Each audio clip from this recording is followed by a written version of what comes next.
You need me to keep talking? Hello?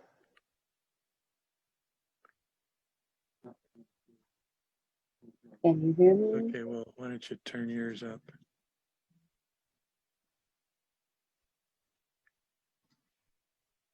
FYI. Good morning.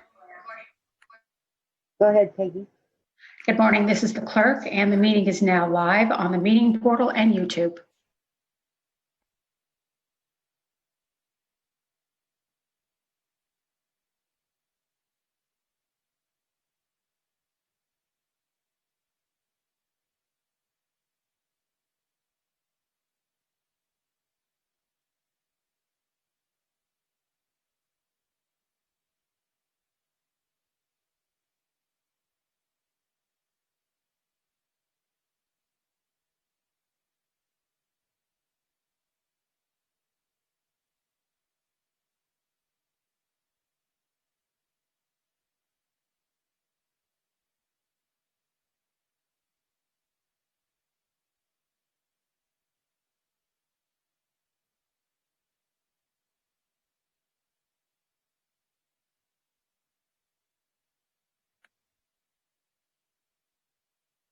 Jasker.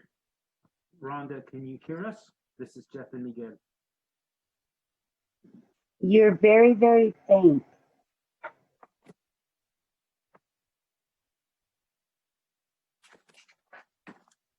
And she said she could hear us.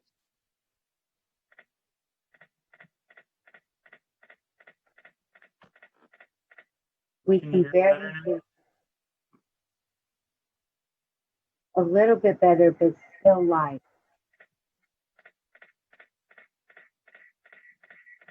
Why don't you turn that off? Try one more time.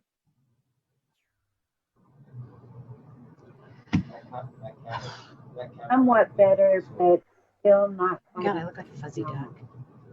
It's only working on that. I'll just turn this off. Good morning, Supervisor. Smith. Can you hear us now? One last check. Rhonda, can you hear us? Yes, Perfect. Thank you. thank you.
Good morning, Supervisor Wasserman.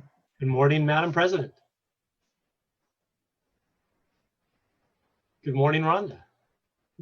Good morning. I was hoping you weren't thinking I was the president.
Rhonda,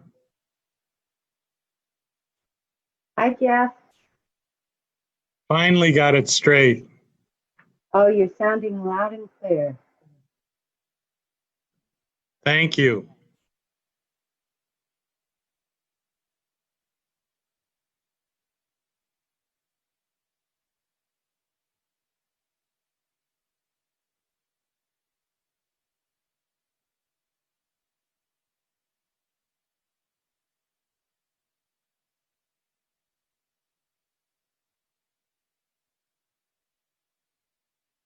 Good morning, Casey. Would you like to do a mic check?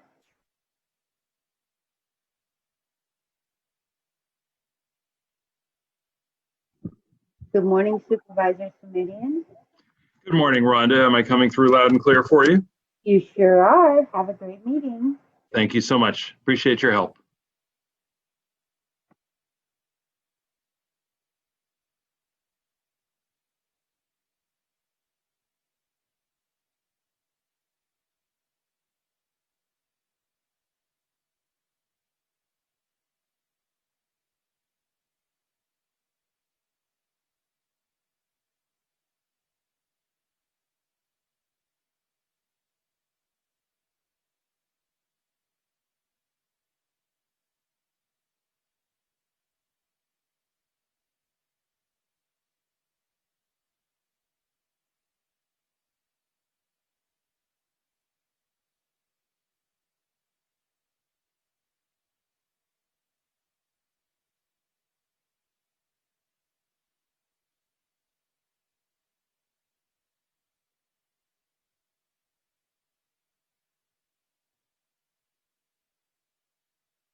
Good morning, everyone. I just wanted to do a mic check and also to let us know that we're going to be starting in just a little over a minute. If I could just make sure we have all of our colleagues with us.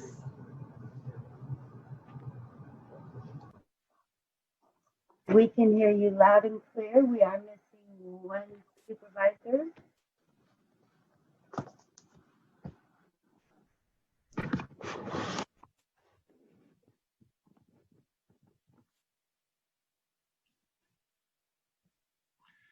Supervisor Chavez, this is Supervisor Sumedian. I just want to confirm that you can hear me loud and clear.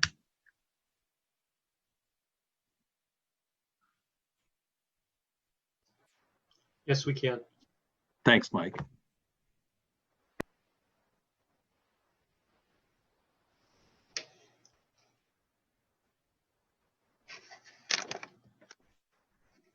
Good morning, Supervisor Cortese. You're muted, Dave.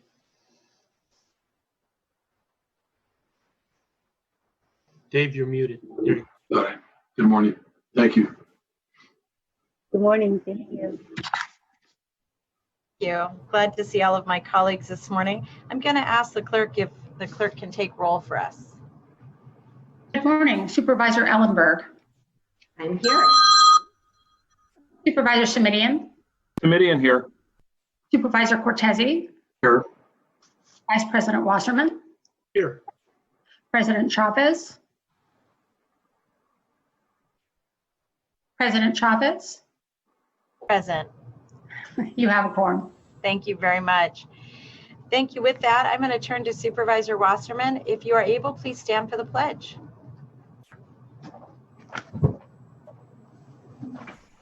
Thank you, Madam President. I pledge allegiance To the flag of the United States of America, of America and to the republic for which it that stands, stands one nation, one nation under God, under God, indivisible, indivisible, with liberty and liberty, justice for all.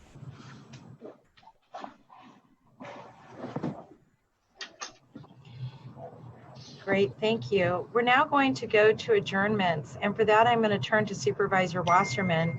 Before I do that, let me say that item C, where we're adjourning for Carmen Castellano, we will be adjourning next Tuesday in her honor, and I wanted to just acknowledge her passing, but also to let my colleagues know we would be doing that next week when her family's available. Supervisor Wasserman? Thank you, Madam President. If there's no objection, I'd like to start with our adjournment in memory of Olivia de Havilland. Olivia de Havilland grew up in Saratoga and attended Los Gatos High School and went on to become a two-time Oscar winner and the last of the great stars of Hollywood's golden age. She died Sunday, July 26th in Paris, where she has lived for the last 60 years. She was 104 years old. De Havilland died peacefully of natural causes. To casual movie fans, de Havilland is best known as Melanie Wilkes, the saintly sister-in-law of the scheming Scarlett O'Hara in Gone with the Wind. De Havilland was nominated for a supporting actress role, but lost to Hattie McDaniel, who played Mammy in the same film. De Havilland outlived co-stars Clark Gable, Vivian Leigh, and McDaniel by more than half a century. De Havilland enjoyed a full 2 decades of major stardom. Then from the late 50s on, her screen appearances became sporadic, her most notable later film being Lady in the Cage in 1964, in which she played a woman trapped in her home elevator. Her last screen performance was in 1988 in The Woman He Loved, about Wallace Simpson and Edward VIII. In 2009, she narrated a documentary about Alzheimer's disease entitled, I Remember Better When I Paint. De Havilland is survived by her daughter, Giselle, and on behalf of the County of Santa Clara, I extend to Olivia's family and friends our sincere condolences. And the second one, if I may, Madam President, and I know Supervisor Cortese has some words he wishes to say as well because he knew Gary well. Gary John Guglielmo, a third-generation member of Santa Clara County's oldest continually operated family winery, died unexpectedly July 15th at his home in Post Falls, Idaho. Along with his 2 brothers, George and Gene, Gary helped expand and guide the family winery established in Morgan Hill by their Italian immigrant grandparents, Emilio and Emilia Guglielmo, in 1925, and continued by his parents. Gary was born April 26, 1956, in San Jose, to George W. Guglielmo and Madeline M. Guglielmo. Her unmarried name was Sordello. He grew up in Morgan Hill on his family's winery and vineyard property on East Main Avenue. Gary was in the first graduating class of St. Catherine Elementary in Morgan Hill, attended Bellarmine Prep High School in San Jose, and graduated from the University of Nevada, Reno in 1984 with a bachelor's degree in accounting. After graduation, Gary returned home to his family's business to join his parents and his 2 brothers at Emilio Guglielmo Winery, Incorporated. Gary served as an integral part of the family winery, including his roles in sales and general management until his retirement in 2017. Where he worked closely with his brothers to enlarge and enhance the national distribution network, which introduced the family's wines to a much broader audience across the nation. Gary had many hobbies and interests, including water and motorsports, heliskiing, sprint car racing, and scuba diving. He was also a private member of many local organizations, including Morgan Hill Fish and Game, the FBI Club, which I know Supervisor Cortese and I know well, the Full-Blooded Italians, and a parishioner at St. Catherine's Catholic Church in Morgan Hill. He was a co-founder of Guglielmo's Hope Incorporated, a foundation created to help orphans around the world. He especially loved to travel with his family. Gary is survived by his wife Ginger Hendrickson Guglielmo, his children Gregorio, Juliana, and Gia Guglielmo, all of Post Falls, Idaho, and Cody Butler and wife Jasmine, Michael, and Alexa Guglielmo, all of Reno, Nevada. Also surviving are his brothers George and wife Jan, and Jean and wife Laura, all of Morgan Hill, as well as 8 nieces and nephews and 2 grandchildren. It was an absolute pleasure the short time that I got to know Gary and continue to enjoy his 2 brothers and family. On behalf of the County of Santa Clara, I extend to Gary's family and friends our sincere condolences, and with your permission, Madam President, turn the microphone over to Supervisor Cortese. Thank you. Dave? Thank you, President Chavez, and thank you, Supervisor Wasserman, for doing such a wonderful tribute. Just a couple of personal points. I first met Gary Guglielmo in 1967 when we were both 10 or 11-year-old kids.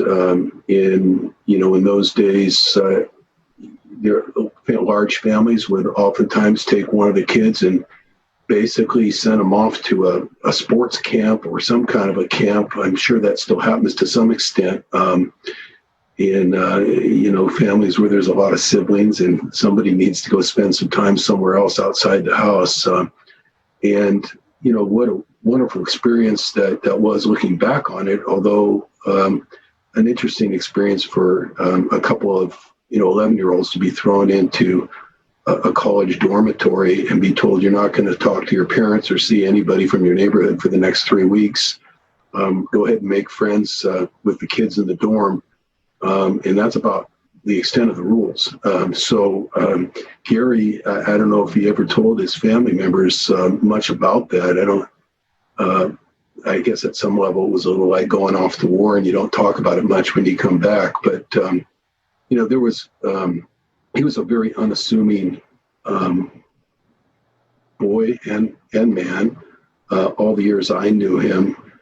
And it didn't mean that he wasn't willing to stick up for himself or his family or his values. And I love people like that. And he was, as an 11-year-old, I think, formed that kind of personality in part, during that summer sojourn, because he was being picked on and bullied a little bit. And there was a cohort of friends that he had, including me, but all of a sudden one day, I won't give you any more details than this. I just want to say for the record that he stood up for himself in a pretty magnificent way. And I always remembered that, and always remembered that, I want to be like that.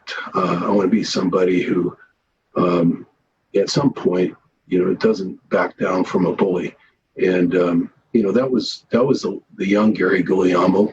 Later on, we both landed in Bellarmine College Prep together in the same class. I think Supervisor Wasserman was a year behind us, so I'm sure he knew him at Bellarmine as well.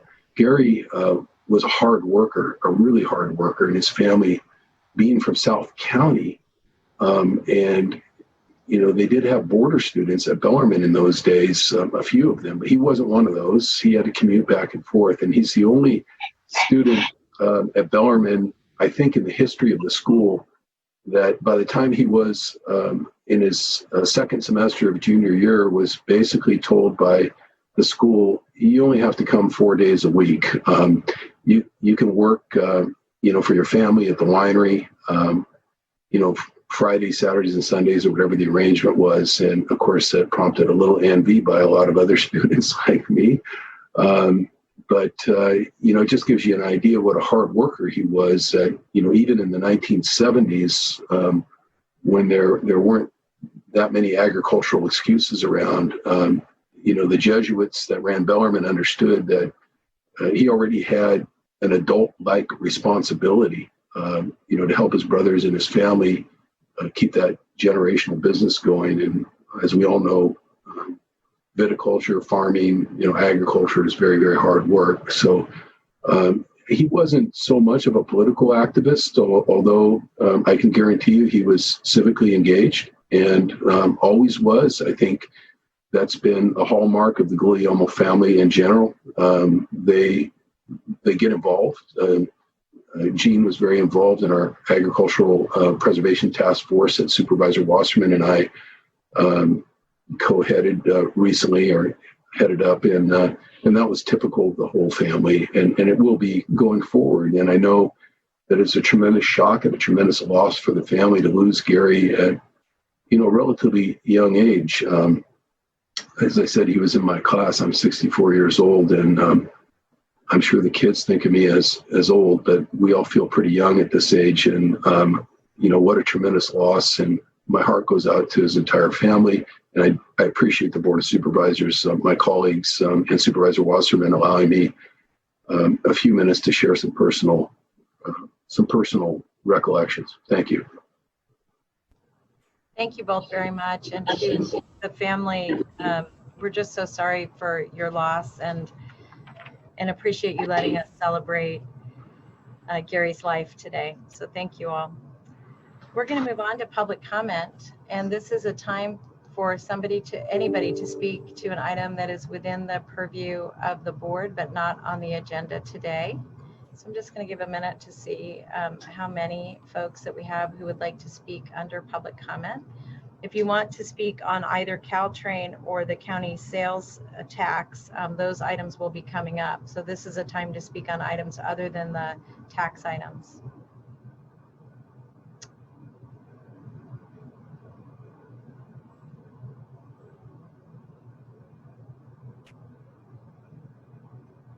So I have 7 speakers, and I'm just going to see if there's anybody else. What I'm going to do is I'm going to let speakers sign up, and then once I set the time for speaking, I won't take any more speakers. So that way we can just make sure everybody gets the time allotted to them. Is there anybody else who would like to speak under public comment? I'm just going to give you a little bit more time to say yay or nay to that. All right, we have 8 speakers under public comment. Each speaker will be given 2 minutes, and the last speaker on this item will be Aaron.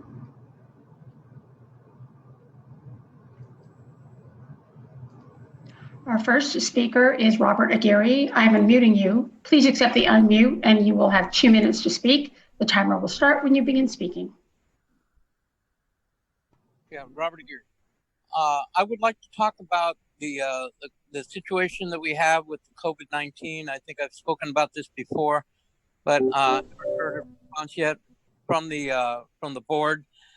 But I would like to request that the board ask the people that are collecting the data for victims or people that have been infected with COVID-19, that we either, if we haven't been collecting, if we start collecting and reporting on the number of unhoused people that have been infected, those that are hospitalized and recovered, and also the number of deaths. And I think there's a very important reason for tracking this information. This is a population that doesn't get represented very well. And that kind of information would be very useful in knowing how well or how poorly that particular infection is affecting that particular population. And I know that we track things like gender, and we maybe track things by zip code, and we track things like all kinds of different other things that are collected by the people that collect the data. And I'm sure there's a lot more data than what is represented on the dashboard. But I think even if we don't report it on the dashboard, but if we track this information, it would give us a bigger idea, or a much better idea, as to how COVID-19 is affecting the unhoused population. And I think it would go a long ways to either explain or quell some of the myths that people are talking about the unhoused, that they're spreaders of disease and other falsehoods. So please do that.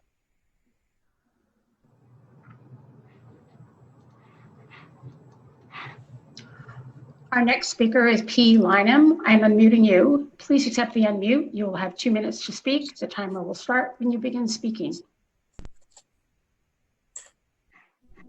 Hello, my name is Dr. Paul Lynham. I'm a staff astronomer at the University of California's Lick Observatory on Mount Hamilton in the 3rd District of Santa Clara County. By virtue of that, I'm also a 10-year resident of the community of some 30 people here, living and working on the mountain. I'd like to just make some comments regarding the purported budgetary cuts to the Sheriff's Deputy dedicated to rural crime in our area in the forthcoming budget discussions later this month. We only found out about this through rumours at the end of June, and we've spent most of July seeking confirmation that budget cuts have already happened and provision for our area has been reduced. I would like to emphasise that our area is not just 30 people. We have a footfall of over 35,000 people per year. We have incidents of trespass, break-ins and so on. The community here and the neighbouring communities are very anxious about the reduction in provision of law enforcement and regular visible policing in our community. We would appeal very strongly to the Board of Supervisors to bear this in mind during their forthcoming budgetary considerations, as certain families within our community are very fearful about what's happening and the escalating crime and the rising crime, quite literally, as the conurbations of Santa Clara expand and the peripheries start to impact negatively the rural outlying communities such as Mount Hamilton. Thank you for your attention.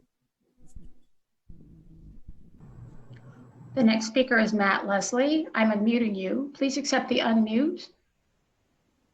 And you will have 2 minutes to speak. The timer will start when you begin speaking. Good morning. My name is Matt Leslie, and I'm a senior appraiser in the assessor's office. I was recently made aware of the assessor's plan to start bringing large portions of our employees back to work in the office as early as mid-August, and I was shocked to hear of it. Doing so at a time when all public health officials and our government leaders recommend to continue to work from home whenever possible is irresponsible and dangerous not only to us, but our family and community as well. When the quarantine began back in March, our office was able to implement a plan to allow us to work from home, and we did. We closed the tax roll this year with record-breaking efficiency. When our busiest public service time of the year began on July 1st, we had a system set up for us to answer the public's questions with live phone support, and it continues even now. We are able and are currently doing 100% of our work remotely. So why risk our health and our lives by bringing us back into the office at a time when it's still dangerous to do so, and we are already performing our duties remotely? I'd also like to address something that our office is not properly giving accommodation for health risks. I am at a high risk group for having COVID and contacting and getting more health issues from that. And our office's idea of special accommodation for not having to come into work is to take leave and use COVID leave to do so. And that is not accommodation. I can continue to do my work from home without having to come into the office. And they are not doing accommodation for that. And that is the case for several of us in the office. And I'd like the assessor to actually give us that special accommodation. Thank you for listening to me. Our next speaker is Sandy Emerson. I'm unmuting you. Please accept the unmute. You will have 2 minutes to speak. The timer will start when you begin speaking. Good morning. I'm Sandy Emerson, and I'm a real property appraiser at the assessor's office. I'm speaking out today because I fear that our management's plan to dramatically increase the office population in the next few weeks does not maximize remote work. It is premature, and it needlessly risks the health of our employees, our families, visitors to the office, and the community. It will only serve to strengthen the virus. Over 50 employees of the Real Property Division of the Assessor's Office have signed a group letter that will be submitted to you today. Please take the time to consider our concerns. Thank you. Our next speaker is Mike Rogers. I'm unmuting you. Please accept the unmute. You will have 2 minutes to speak. The timer will start when you begin speaking.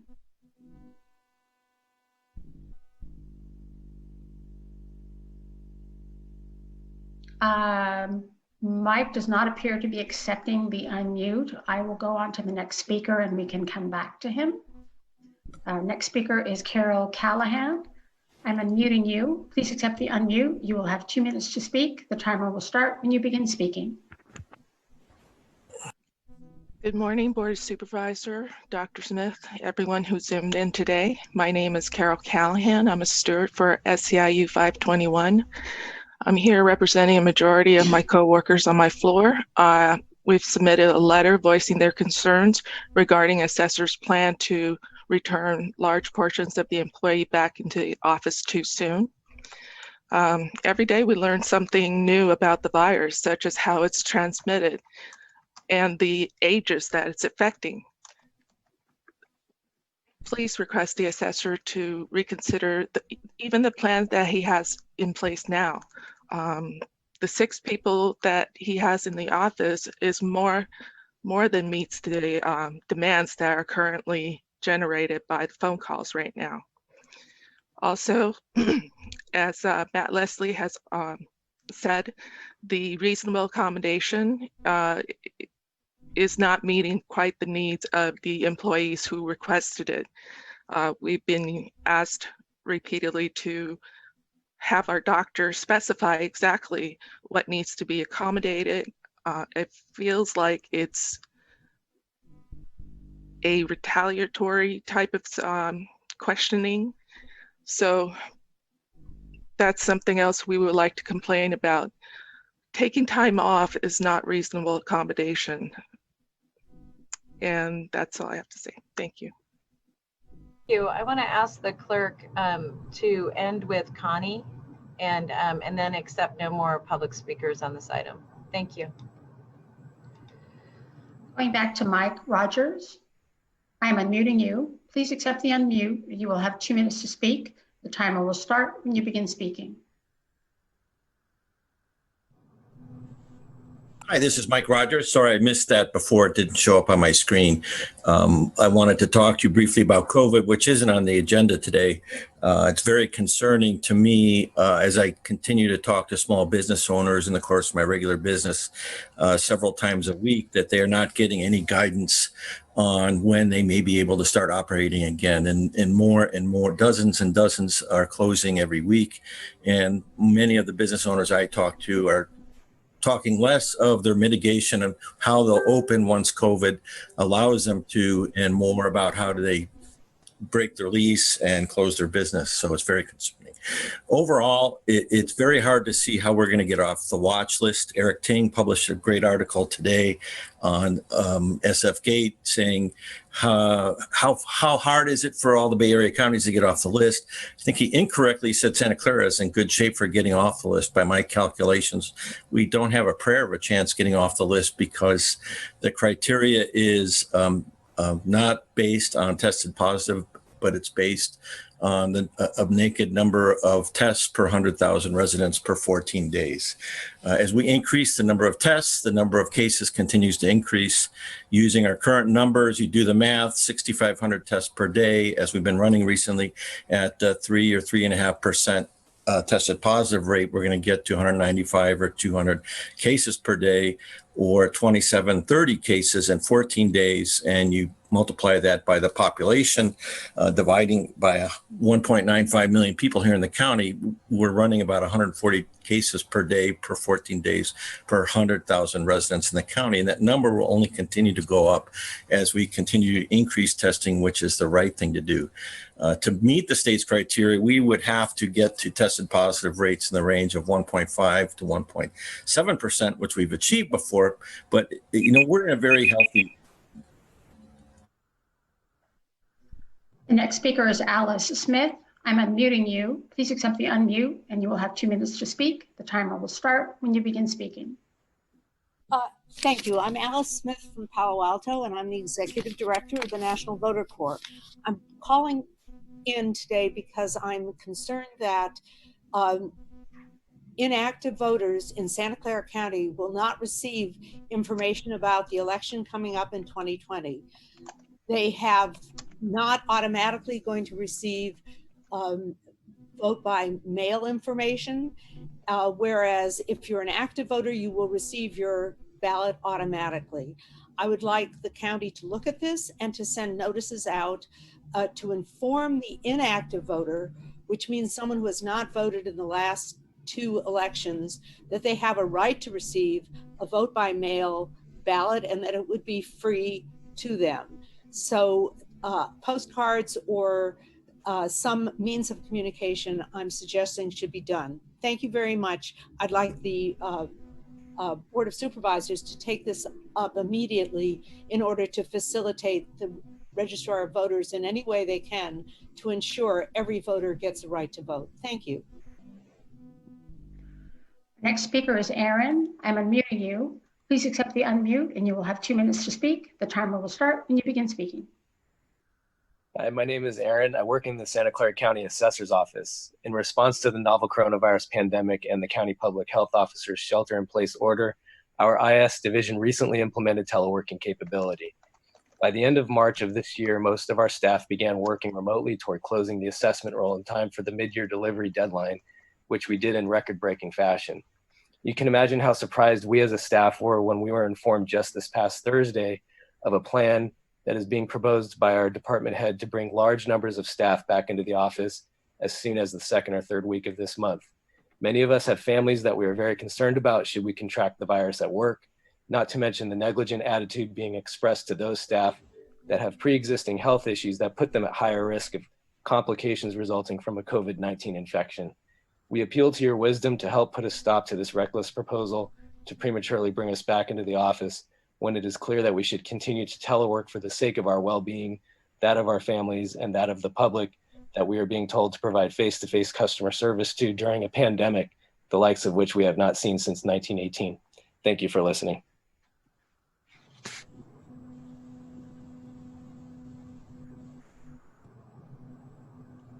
Our next speaker is Scott Largent. I'm unmuting you. Please accept the unmute and you will have 2 minutes to speak. The timer will start when you begin speaking. Good morning, everyone. Scott Largent. I've talked about Santa Clara County being a pay-to-poop county. I've talked about this for some time prior to the COVID pandemic. We don't have restrooms or adequate washing facilities for the mentally ill and homeless. Blah, blah, blah. He keeps talking about this crap. So last week I went to a protest over in Santa Cruz. I was at the Santa Cruz their county building there. And there is a massive encampment that's behind there. But their county brought in washing facilities, like the no joke ones, ones that are hardwired in there. They've got all the plumbing stuff and, towels, soap, hand sanitizer, sanitation wipes, tampons, all those other good things that people need to stay clean, which we don't provide at our county building. At our county building behind there, you guys put in a brand new parking lot, and you put in a bunch of Tesla charging stations for your electric vehicles. That's what you did. It should have been showers. It should have been services. It should have been trailers. Remember the trailers that you guys bombed on that one? I thought they were supposed to be set up in that parking lot.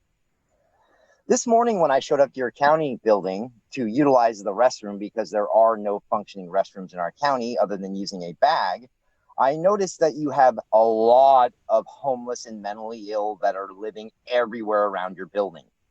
It's going to increase, and it's gonna keep increasing, because I'm trying to show these people where they need to go to adequately use a bathroom. Okay, we need to be able to use the restroom, wash hands, okay? And I think that's the spot to go, okay? You guys need to start doing more, please. Final speaker is Connie Cunningham. I'm unmuting you. Please accept the unmute and you will have 2 minutes to speak. The timer will start when you begin speaking. Good morning, Board of Supervisors. My name is Connie Cunningham. I am on the Housing Commission in Cupertino, California. I'm calling to talk about the stable funding for Caltrain, which is a critical transit for the county. Basically, my point is that the pandemic will pass and that this is a vote for the future. I support a clean ballot measure. Primarily, the support is for housing and residents that is continuing to grow in this area, and we need to have transit that is the most equitable mode of transportation for many of our citizens. We want to prevent commute crushes when this pandemic lifts, and I support a clean environment. Thank you for your time.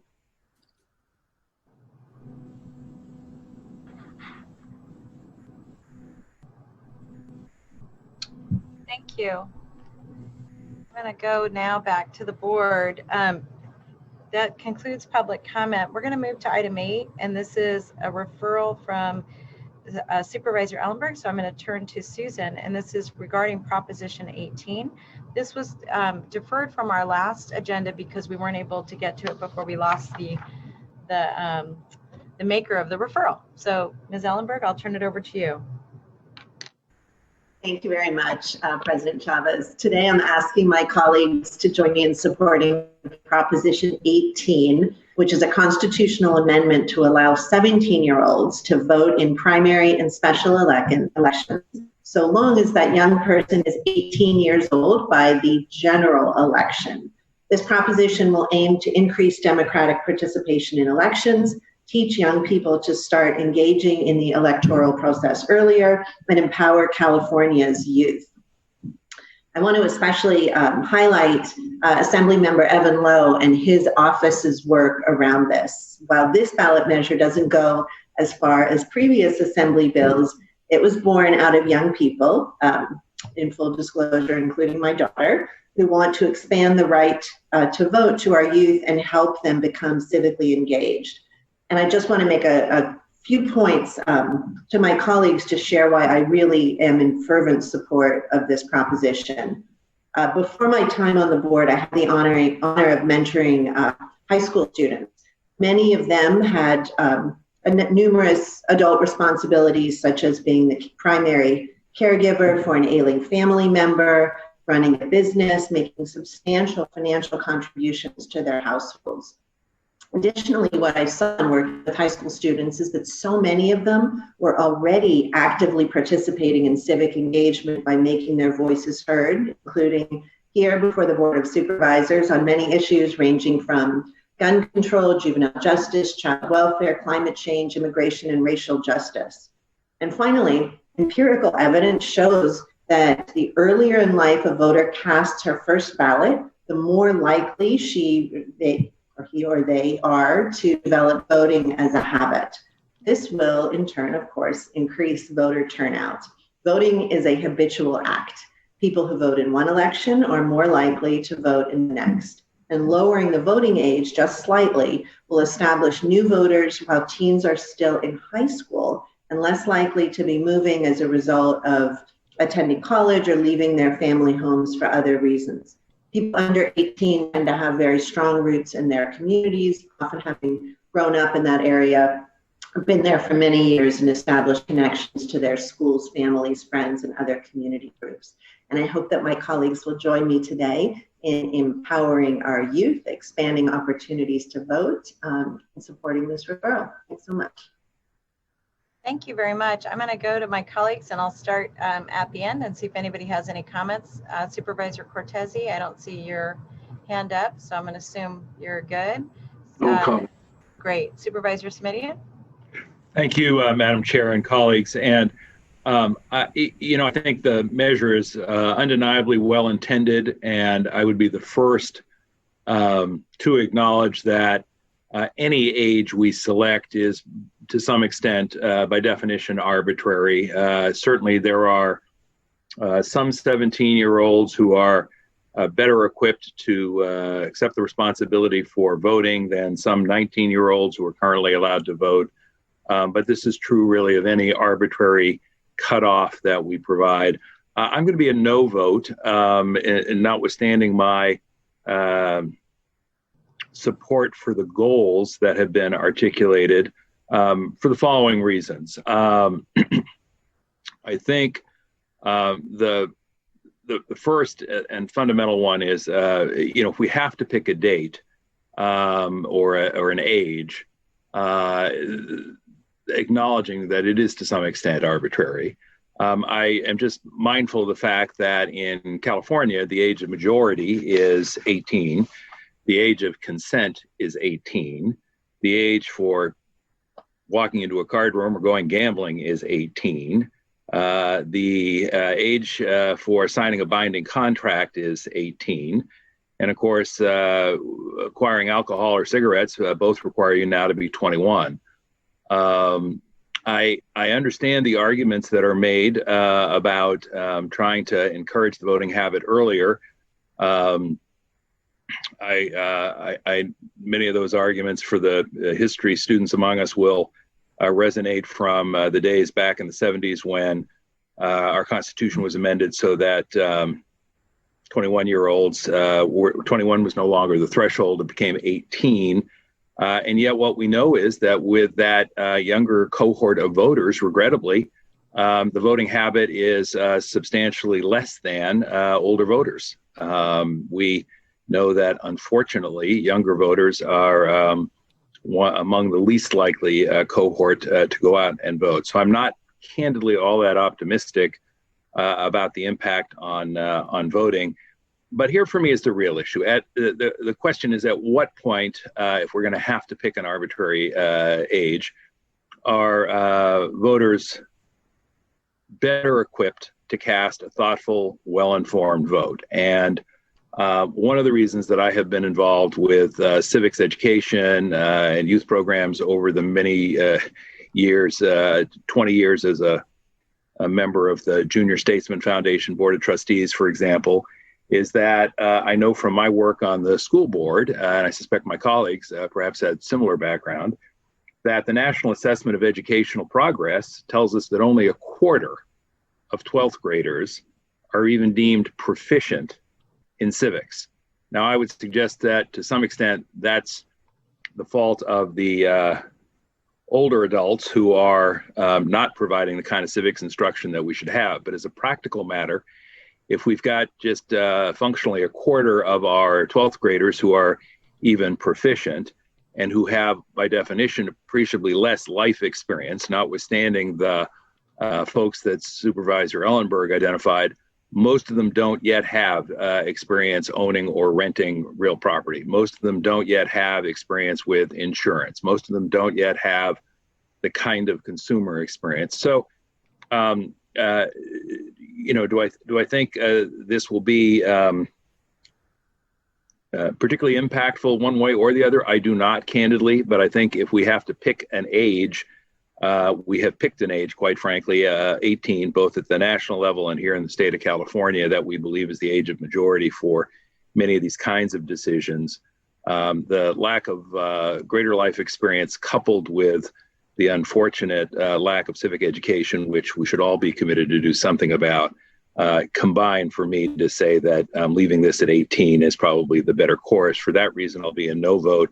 And I would just clarify finally, Madam Chair and colleagues, that while this was much discussed or described in the public as a way for younger voters or potentially younger voters to participate in a primary prior to a general election, the fact of the matter is, in many of our primaries, we make final decisions. So it could be a Board of Supervisors race. It could be a San Jose City Council race for more than half of the population of our county. And that would mean that effectively we have reduced the voting age to 17 in races that are dispositive as to local county or city races. So again, applaud the motive, and we should all be recommitting ourselves to engaging more young people. I do support early registration and have both as a member of the legislature and subsequently, but I think this is perhaps a bridge too far, and thank you. I'll be a no vote. Thank you. I'm going to go to public comment on this item, and then I'll come back to the board. Is that all right? I skipped that. I apologize. If I could, then I would ask the clerk to call on each speaker. We'll be giving people 1 minute today for all of the rest of the board items. Thank you. The first speaker is Rohan Gosh. I'm unmuting you. Please accept the unmute and you will have 1 minute to speak. The timer will start when you begin speaking. Hi, thank you. My name is Rohan. I'm a resident of District 5, and I am I'm a co-chair of California High School Democrats, and which is leading the Prop 18 campaign this cycle. Prop 18, addressing some of the points made by Supervisor Simidian, the point that in California, because of our top 2 primary system and outright winners being decided in March, that does make it so the March election oftentimes is the only election for those seats in the entire year. And allowing people who will be 18 by the general election to vote in that election, which would ordinarily be the main election for that, is a important way to ensure that voice is represented. I have a little bit more to say, but seeing as the time is running out, I cannot make that point. The next speaker is Scott Largent. I'm unmuting you. Please accept the unmute and you will have 1 minute to speak. The timer will start when you begin speaking. Thank you, everyone. Scott Largent. I'm kind of split back and forth on this, but it's kind of nice recently with the youth participating in a lot of the protesting and giving them the right to vote at that age might be a good option right there. We could vote out our political leaders that allowed us to be used as target practice. So maybe that is a good option right there. I really enjoyed hearing the youth of our area showing up and speaking and talking and not being kind of controlled in a way. I got to experience this at city council meetings with the Google land deal. These young kids came out in force, and it was impressive. It was civil, it was peaceful. I mean, I understand they did shut things down, but sometimes that is necessary. So I'm kind of split on this, but hopefully we'll see what happens. So thank you, everyone. Thank you. The next speaker is Carol Callahan. I'm unmuting you. Please accept the unmute and you will have 1 minute to speak. The timer will start when you begin speaking.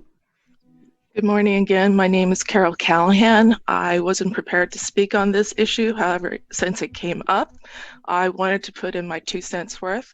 I started my career in the county working in the registrar of voters, and my job was to arrange for polling places on election day. It was in my senior year, actually, that I first learned about civics and such things. We had mock court, gone through that, and I thought it was a shame that we couldn't capture that enthusiasm at an earlier age. If not 17, perhaps 6 months prior to that, something that would allow them to look forward to it and engage them in such way that they can take their experience back to their fellow students and share that experience and perhaps encourage them to participate. Thank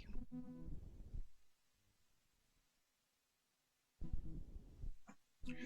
Hello.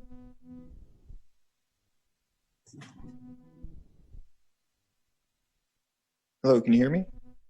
We can. Okay, hi, pardon me. Hi, I'm Adam Bookbinder. I'm a citizen in District 4, and I'd like to encourage the Board of Supervisors to vote in favor of expanding the franchise. The primary is part of the general election. We're not really changing the voting age, we're just making it so people who participate in the election can participate in the entire process.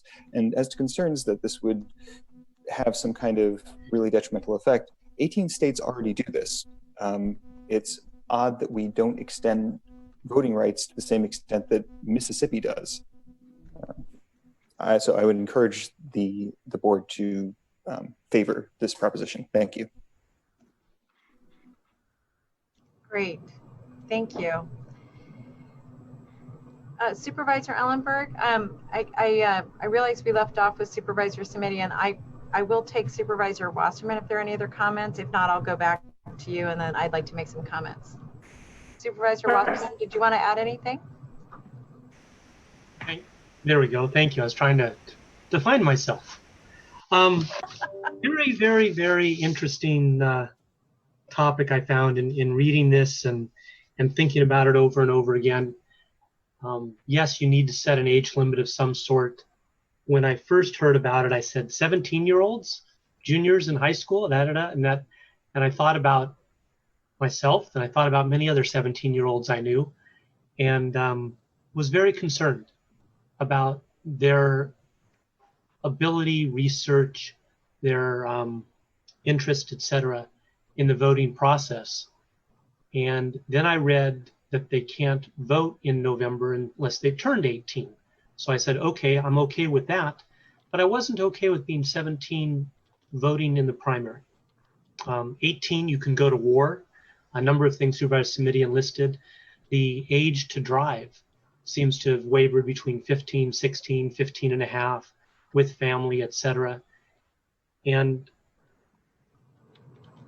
it just doesn't feel right to have 17-year-olds. And I don't have any data. I don't have any research. Supervisor Ellenberg referred to some that she's received and her daughter's involvement and all those things. I don't have that. I just have this concern about 17-year-olds, as a couple speakers mentioned, voting in primaries that whittles whatever field there may be of 4 or 5 people down to 2. And I don't know what percentage of the voters would participate at 17 in a primary. I'm sure it would be small. I've also seen elections, the last few election cycles, that were decided by an amount so small that a recount was necessary. So at this point, and I look forward to hearing from you, Supervisor Chavez, as well. At this point, I'm not supportive of our board supporting this item. Again, it's not a vote that our board is taking to change the voting age in Santa Clara County. It's a vote our board is being asked to support a constitutional amendment. And I'll leave it at that for now. Thank you. Thank you. I'll turn to Supervisor Ellenberg, and Supervisor Ellenberg, if you would like, and then I don't mind going last. It's up to you. Actually, if you don't mind, Supervisor Chavez, I would love to hear your thoughts too, and then I'm happy to address all of them as cleanup, essentially, if that's all right with you. Absolutely. So I wanted to thank Supervisor Ellenberg for bringing this to us. I think as we are watching what is happening in our community, the thing that I am struck by is how young the leaders are that are coming out to the streets to make their voices heard. And for me, that re-inspired something that I hadn't really thought about for many years, and that is that early in my activism, one of the things that I did is I went to high schools and I signed people up to vote. And I just want to concur with one of the speakers that one of the challenging things about that is that if you can sign people up to vote, if you can educate them about why it's important and they get a chance to exercise the franchise, one of the things we all understand is that the sooner and the younger you are that you create these patterns, the more likely you are to have them the rest of your life. Then I just want to talk about the issues that do affect young people that they literally have no voice in. One, the quality of their education. We are talking about to follow up on something that Supervisor Samitian said, and I just want to highlight a couple of other areas that are where young people have no say-so that directly impact them. So quality of their education, the environment, the health of their environment, health care. We have had numerous debates about when a young woman can make a decision about her own body. The other is, we think about when young people are sent to war, but decisions about war can be made at any time in a person's life and impact them forever. And so I think that the idea of engaging young people and doing it with a level of opportunity that really creates a safe place for them to debate. Because the other thing about what we hope about our high schools is we are teaching people civics and young people civics, understanding how to read what's in front of them and how to make choices. And I think the other thing I'll just close with is that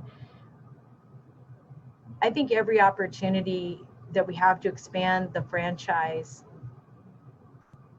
lays a better groundwork for the future of the country. And so I'm really excited to support this, and I'm grateful that Susan brought it forward. Thank you, Supervisor Chavez. I do appreciate the support, and I would really like to address a couple of the concerns that were raised. I will do it very briefly. The one point that I will agree with Supervisor Simidian on is that civics education absolutely needs to be strengthened in our elementary, middle, and high schools. And I would be, delighted. I know that there are some folks at the state level that are working on this, and I think that that's absolutely something that we should be supporting as well. However, to say that civics education isn't sufficient, therefore teenagers shouldn't vote, doesn't connect to me. Life experience, again, is something that can be gained when one is very young. And I think that there's a certain shelter in the perspective to think that the 17-year-olds don't often have very dramatic and significant life experience. I'm not thinking about age arbitrarily. Of course, there are different ages to do things. You can get a work permit at 15 years old. You can drive at 16 years old. This is very intentionally designed to allow students who are still in high school to vote. It's close to the edge. It's still 17. I myself was a freshman in college at 17 years old. It's very intentional about making this part of civics education in high schools. Supervisor Chavez, as you mentioned, beginning this process early. Mike, I heard your reflection about what you were like at 17. It's a little tempting to say maybe just 17-year-old girls vote, but we won't go there. But my real bottom line here is, what is the hardship? If in the worst case, as Supervisor Simidian is predicting, that they don't vote, okay, that's not good. We have to, work on encouraging that vote, but there's literally no hardship or loss to expanding the voter pool and the number of people who are eligible. And I also worry that there's some disrespect being shown to young people who will be voters in the future, to say, you don't matter yet, or we're not even going to pay attention to you for quite a few years after you're 18 because your cohort doesn't vote in sufficient numbers.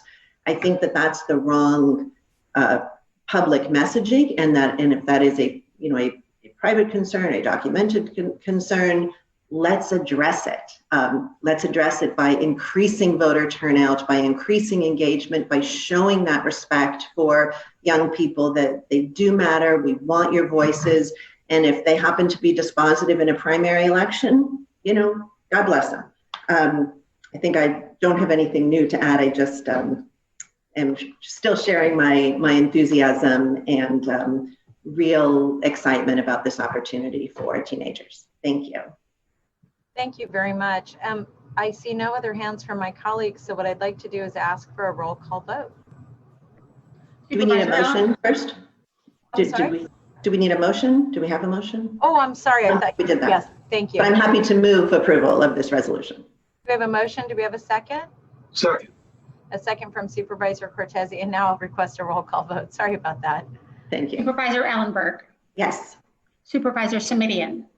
Simidian, no. Supervisor Cortese. Aye. Vice President Wasserman. No. And President Chavez. Yes. Thank you. And that passes on a 3-2 vote. We'll now go to our next item. This is a resolution for the Peninsula Joint Powers Board sales tax. This also was deferred in part because Supervisor Ellenberg was taken away with county business. What I would like to do is, we did have a presentation on this item, and if it's all right with my colleagues, I want to just give a framework and a recommendation of how I hope we will proceed. Many of you know or may know, because you've been reading the paper, that there's been a disagreement between a number of leaders and counties on this item, in part because there was a concern about the ability to address to be able to address governance and other issues structural to Caltrain. What I have just sent to my colleagues and the clerk of the board is a compendium resolution. I'm not going to ask us to take an action on it, but I wanted to share it with my colleagues because it is a resolution that is signed to be put on the Caltrain agenda on Thursday, that has been signed by the chair of the Caltrain board, Supervisor Pine, the Supervisor Shimon Walton from San Francisco, myself, and Director Heminger. And the point of that resolution was to get at least on the record, a plan for how we could address governance issues in a timely manner. There are 4 significant items to that, but let me just talk about the 3 that are of most importance to me. One is that there's a timeline by which Caltrain Council will get its own attorney and its own counsel. Second, there is a timeline by which we would get our own auditor. And by the way, those are already permitted within the current agreements for Caltrain, but they have not been acted on. So there's a timeline for both of those to be acted on. And third, that there is a timeline by which the Joint Powers Board would make a recommendation to the Joint Powers Authority that is made up of San Francisco, Samtrans, and VTA, by which the board would make recommendations to the Joint Powers Authority as to the structure of governance. The reason that I'm bringing this forward now is that it is because of that that I'm supportive of version A of the resolution that's in our packet, that is the resolution that was passed in San Mateo County. And what I wanted my colleagues to understand is that the discussions that have surrounded the tools and mechanisms for us have given me a level of comfort that I didn't have. And just to be clear, that over the time of the tax, this 1/8 cent sales tax would yield approximately $1.6 billion.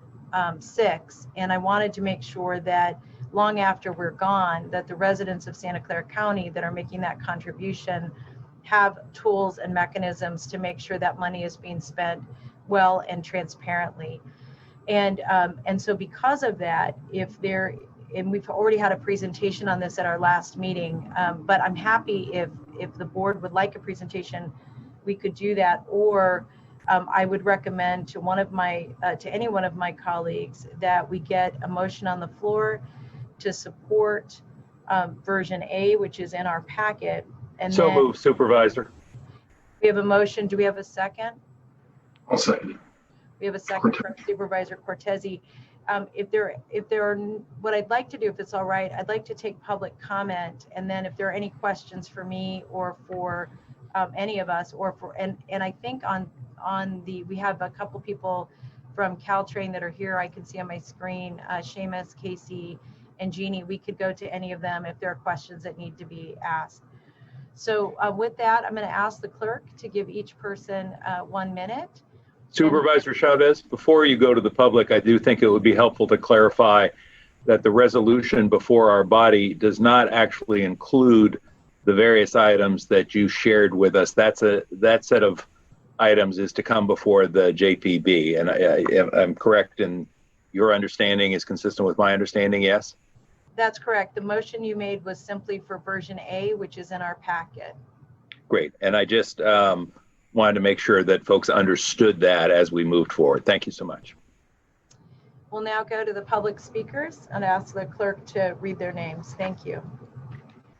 The first speaker is Joe Kunzler. I'm unmuting you. Please accept the unmute, and you will have 1 minute to speak. The timer will start when you begin speaking. Wow, I'm greatly honored this morning to be the first speaker this morning on Caltrain. I really think it's important that Council President Chavez's your resolution with the governance issues taken to the Caltrain board and not some messed up ballot measure is done. It's really important that voters have a chance to save Caltrain. It's an incredible system. I was planning on taking Caltrain from San Fran to the airport the week the things started to lock down due to the COVID crisis. So I really want to see Caltrain rescued, if at all humanly possible. I appreciate President Chavez's ability to work the political minefields. I've spoken at a lot of public meetings about this. It's really important to keep Caltrain going. Please vote for President Chavez's resolution. Thank you. The next speaker is Adina Levin. I'm unmuting you. Please accept the unmute and you will have 1 minute to speak. The timer will start when you begin speaking. Good morning, members of the Board of Supervisors. Adina Levin with Friends of Caltrain. Glad to hear about this moving forward and would like to urge you to vote in support with the version of the ballot measure that will be the easiest to pass and the easiest to encourage other people to pass. Also glad to see the proposed forward motion on governance at the level of the Caltrain board, and with Friends of Caltrain and Semels Bay area will be encouraging progress and forward motion on that. Glad to see these items being decoupled so that we can move forward with a ballot measure that will pass and provide continued Caltrain service as an essential part of our region's public transportation network. Thank you. The next speaker is Carl Volker. I'm unmuting you. Please accept the unmute and you will have 1 minute to speak. The timer will start when you begin speaking. Hi, this is Carl Volker. Caltrain is just so important to this region. It's important for the environment, obviously. It's important for congestion. You all know that. And we really are in obviously kind of an emergency situation right now. So I'm going to echo the previous commenter and say that it's really important that this get on the ballot, and it's really important that what's on the ballot is something that we actually have a hope of passing, because this funding is so essential, and we can't have Caltrain disappearing, because if that happens, it's never going to come back the way it was. That's all I have to say. The next speaker is Richard Bellinger. I'm unmuting you. Please accept the unmute and you will have 1 minute to speak. The timer will start when you begin speaking. Good morning, honorable supervisors. My name is Richard Mellinger. I am speaking on the board on behalf of the board of Livable Sunnyvale. Livable Sunnyvale is our local pro-housing, pro-transit, pro-sustainability organization. We sent a letter in favor of passing a clean sales tax resolution, essentially item A, before you now. We are thrilled that a deal has been reached on this. We agree that governance reform for Caltrain is critical so that residents of all counties served by Caltrain have a voice and all communities have a voice. But we're also keeping Caltrain alive is absolutely critical. It's critical for our climate. It's critical for traffic. It's critical for equity. It's a real social justice issue that people can't effectively get around without a car. And some of the equity things that this new sales tax measure will allow will be great for Caltrain. So please, thank you for doing this. Vote for the A version. The next speaker is Jason Baker. I'm unmuting you. Please accept the unmute and you will have 1 minute to speak. The timer will start when you begin speaking. Thank you. My name is Jason Baker, and I lead transportation policy at the Silicon Valley Leadership Group. We at the Leadership Group stand ready to lead a campaign to finally get Caltrain the dedicated source of operating funding it desperately needs. We don't have an official position on governance, but we have a strong position that this is the year to place this measure on the ballot. Our polling shows that with a strong campaign, this measure can pass. Voters overwhelmingly support Caltrain, but we can't run that campaign and give voters a chance to vote unless the parties come together and put a measure on the ballot. Now is the time. Passing this measure will be better for our economy, better for the health and quality of the life for our region. I urge you to pass this measure, and I want to thank Supervisor Chavez and all the folks who were involved in tireless work to try to come to an agreement to get this important measure done. Thank you. Next speaker is Alida Dupree. I'm unmuting you. Please accept the unmute and you will have 1 minute to speak. The timer will start when you begin speaking. Thank you, Chairperson Chavez and members. Alida Dupree for the record. My pronouns are she and her. I am in support of this resolution and I am a user. Oh, can you hear me? You didn't hear me. Thank you, Chair Chavez and members. Alida Dupree for the record. My pronouns are she and her. Thank you for bringing this clear resolution forward. I'm a user of Caltrain and with a reduced fare Clipper card, and it is essential that we preserve this service. I remember in New York City the financial crisis of 1975 and the decline of the subway and plans being made to demolish Grand Central Terminal. I do not want the future of Caltrain to be in question. Hence, I support this simple and modest sales tax. I hope that there will be an agreement among all of these boards because I want Caltrain to be there for as long as I need it and beyond. Thank you. The next speaker is Kevin Ma. I'm unmuting you. Please accept the unmute and you will have 1 minute to speak. The timer will start when you begin speaking. Thank you. My name is Kevin Ma. I'm a resident of Palo Alto. I support the version A of the ballot, the clean measure. We understand that our governance concerns are important for Caltrain, but we do also need to know that a sales tax in general is kind of hard to pass successfully, even in good times, as we saw in SMART just earlier, 2 years ago. So though I am proud to hear about that, there has been work on the Joint Powers Board to move governance concerns forward, along with getting independent auditor and a council. So thank you, Chavez, for your negotiation skills. And I hope to see this Caltrain measure go on the ballot in 2020. Thank you. The next speaker is Roland. I'm unmuting you. Please accept the unmute and you will have 1 minute to speak. The timer will start when you begin speaking. Good morning, supervisors. This is Roland O'Brien in South San Jose in Supervisor Wasserman's district. I'm one of the people who gets 4 Caltrains a day, 2 in the morning and 2 in the evening. So guess what? I'm not able to board here. I do support a sales tax measure with the 4 conditions mentioned by President Chavez, but I cannot find that measure either on the county's website, as mentioned by Supervisor Simikian. I also cannot find a similar version on the Caltrain website. So some clarity there would be helpful, but let me just close here by saying that this business about shutting down Caltrain and going black, etc., is absolute nonsense. We voted for Caltrain twice, in 2000 Measure A and 2016 Measure B. Each one of these measures generates $15 million a year for Caltrain. Thank you. The next speaker is Monica Mallon. I'm unmuting you. Please accept the unmute. You will have 1 minute to speak. The timer will start when you begin speaking.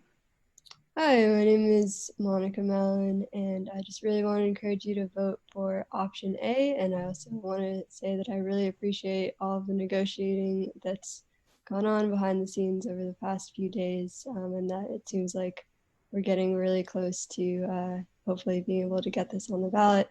Caltrain is extremely important to me because I've been riding since I was 6, and I don't own a car, and it's really the only way to get, from San Jose up to the peninsula and San Francisco. So thank you all so much for everything that you've done, and please vote for option A. Thank you. The next speaker is Adrian Brandt. I'm unmuting you. Please accept the unmute and you will have 1 minute to speak. The timer will start when you begin speaking. Yes, I also want to add my voice in support of what is now been known as the so-called clean version of the Caltrain tax. It is fully compliant and obviously not susceptible to legal challenge vis-a-vis the language of SB 797. And at this time, it has become, because of COVID, which was, of course, occurred after SB 797 was conceived of and approved, it has become a matter of survival, and it is very difficult to revive a service that gets shut down.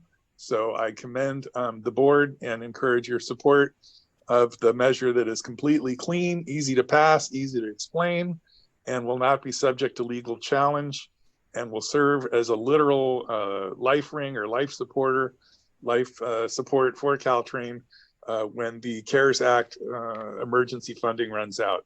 Thank you. Thank you. And I just wanted to let the clerk know that our last speaker on this item will be Lauren Renaud. Thank you. The next speaker is Adam Buckbinder. I'm unmuting you. Please accept the unmute and you will have 1 minute to speak. The timer will start when you begin speaking. Hi, I'm Adam Buckbinder. I'm a citizen in Campbell in District 4, Supervisor District. Please vote support on the most straightforward, shenanigan-free path to saving Caltrain. I believe that's option A. Thank you for the deal making that's been done. However this happened, however this was made to happen, I am grateful for the hard work that must have gone on behind the scenes. We wouldn't let the San Jose airport collapse. The fact that it's gotten to this point is an embarrassment to everybody in the whole region. I'm just very glad that it's still possible to save Caltrain.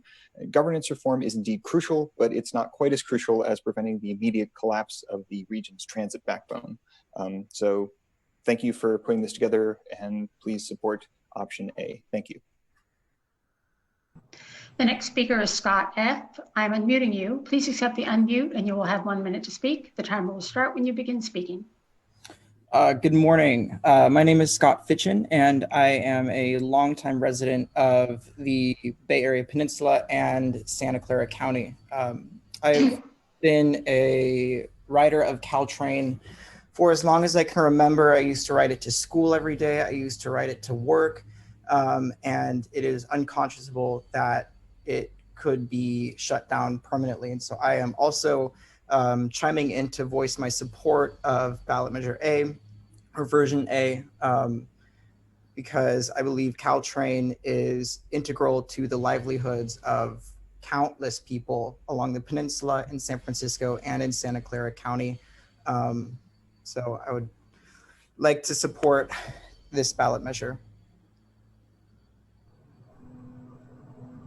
The next speaker is Rob Nielsen. I'm unmuting you. Please accept the unmute and you will have 1 minute to speak. The timer will start when you begin speaking. Yes, thank you for letting me speak here today. My name is Rob Nielsen. I'm from Palo Alto, here to support option A with the clean sales tax and place that on the ballot this fall. I've been working at home the last 5 years, not used Caltrain much, but in the past I've used it for commute to jobs in all 3 counties that serve San Francisco, San Mateo, and Santa Clara. And I really think Caltrain needs a stable source of funding, and this tax measure would be something that'd be the right thing to do in that direction. Thank you very much. The next speaker is Cooler. I'm unmuting you. Please accept the unmute and you will have 1 minute to speak. The timer will start when you begin speaking. Hello, can I be heard? Okay, good morning to the board. Apologies for the username. I was a regular Caltrain rider and commuter prior to the pandemic, so was my mother.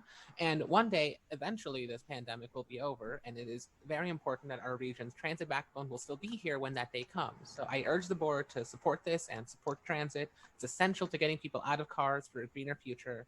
Caltrain has been working very hard to improve, and they deserve to continue their work. That's all I have to say. Thank you.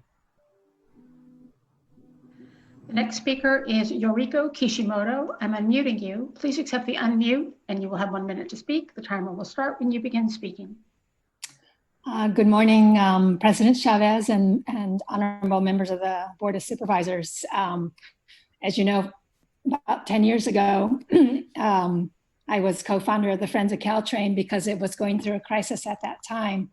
And over the last 10 years, we have been working to have dedicated funding for Caltrain, and this is the moment. And so I really appreciate all the work that you have all put into saving Caltrain, and we can hopefully break this cycle of periodic crises. So thank you very much.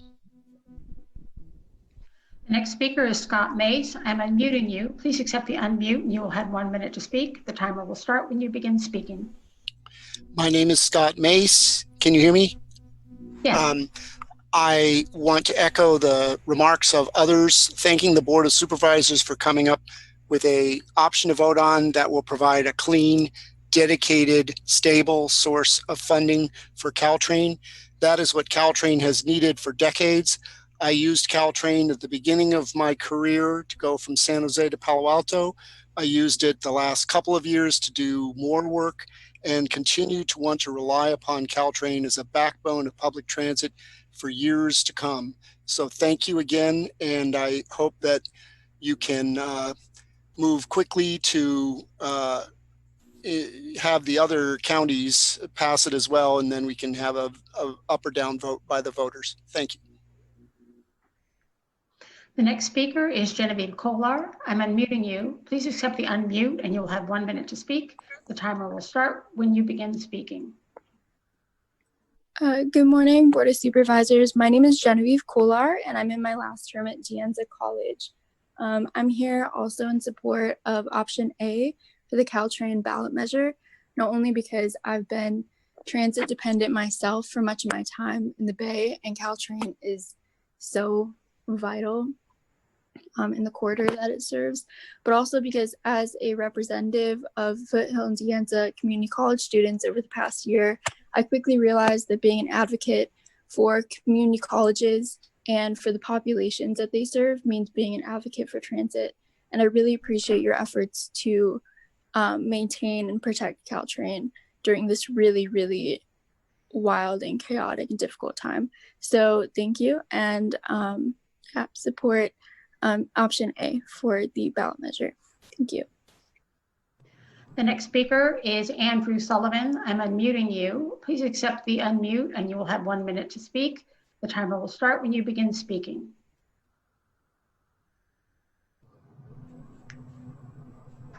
Andrew? Yes. Hi there. My name is Andrew Sullivan. I live in San Francisco, and I'm a frequent Caltrain commuter to Santa Clara by Caltrain and bike, so zero emissions. Zero emissions once electrification comes. I am calling to support option A, the clean measure, to provide dedicated funding for Caltrain. It's really unfortunate that we had all of these what really felt like bureaucratic disputes covering the essential service that we all count on to get around the Bay. So I'm glad that we seem to be coming to a positive resolution.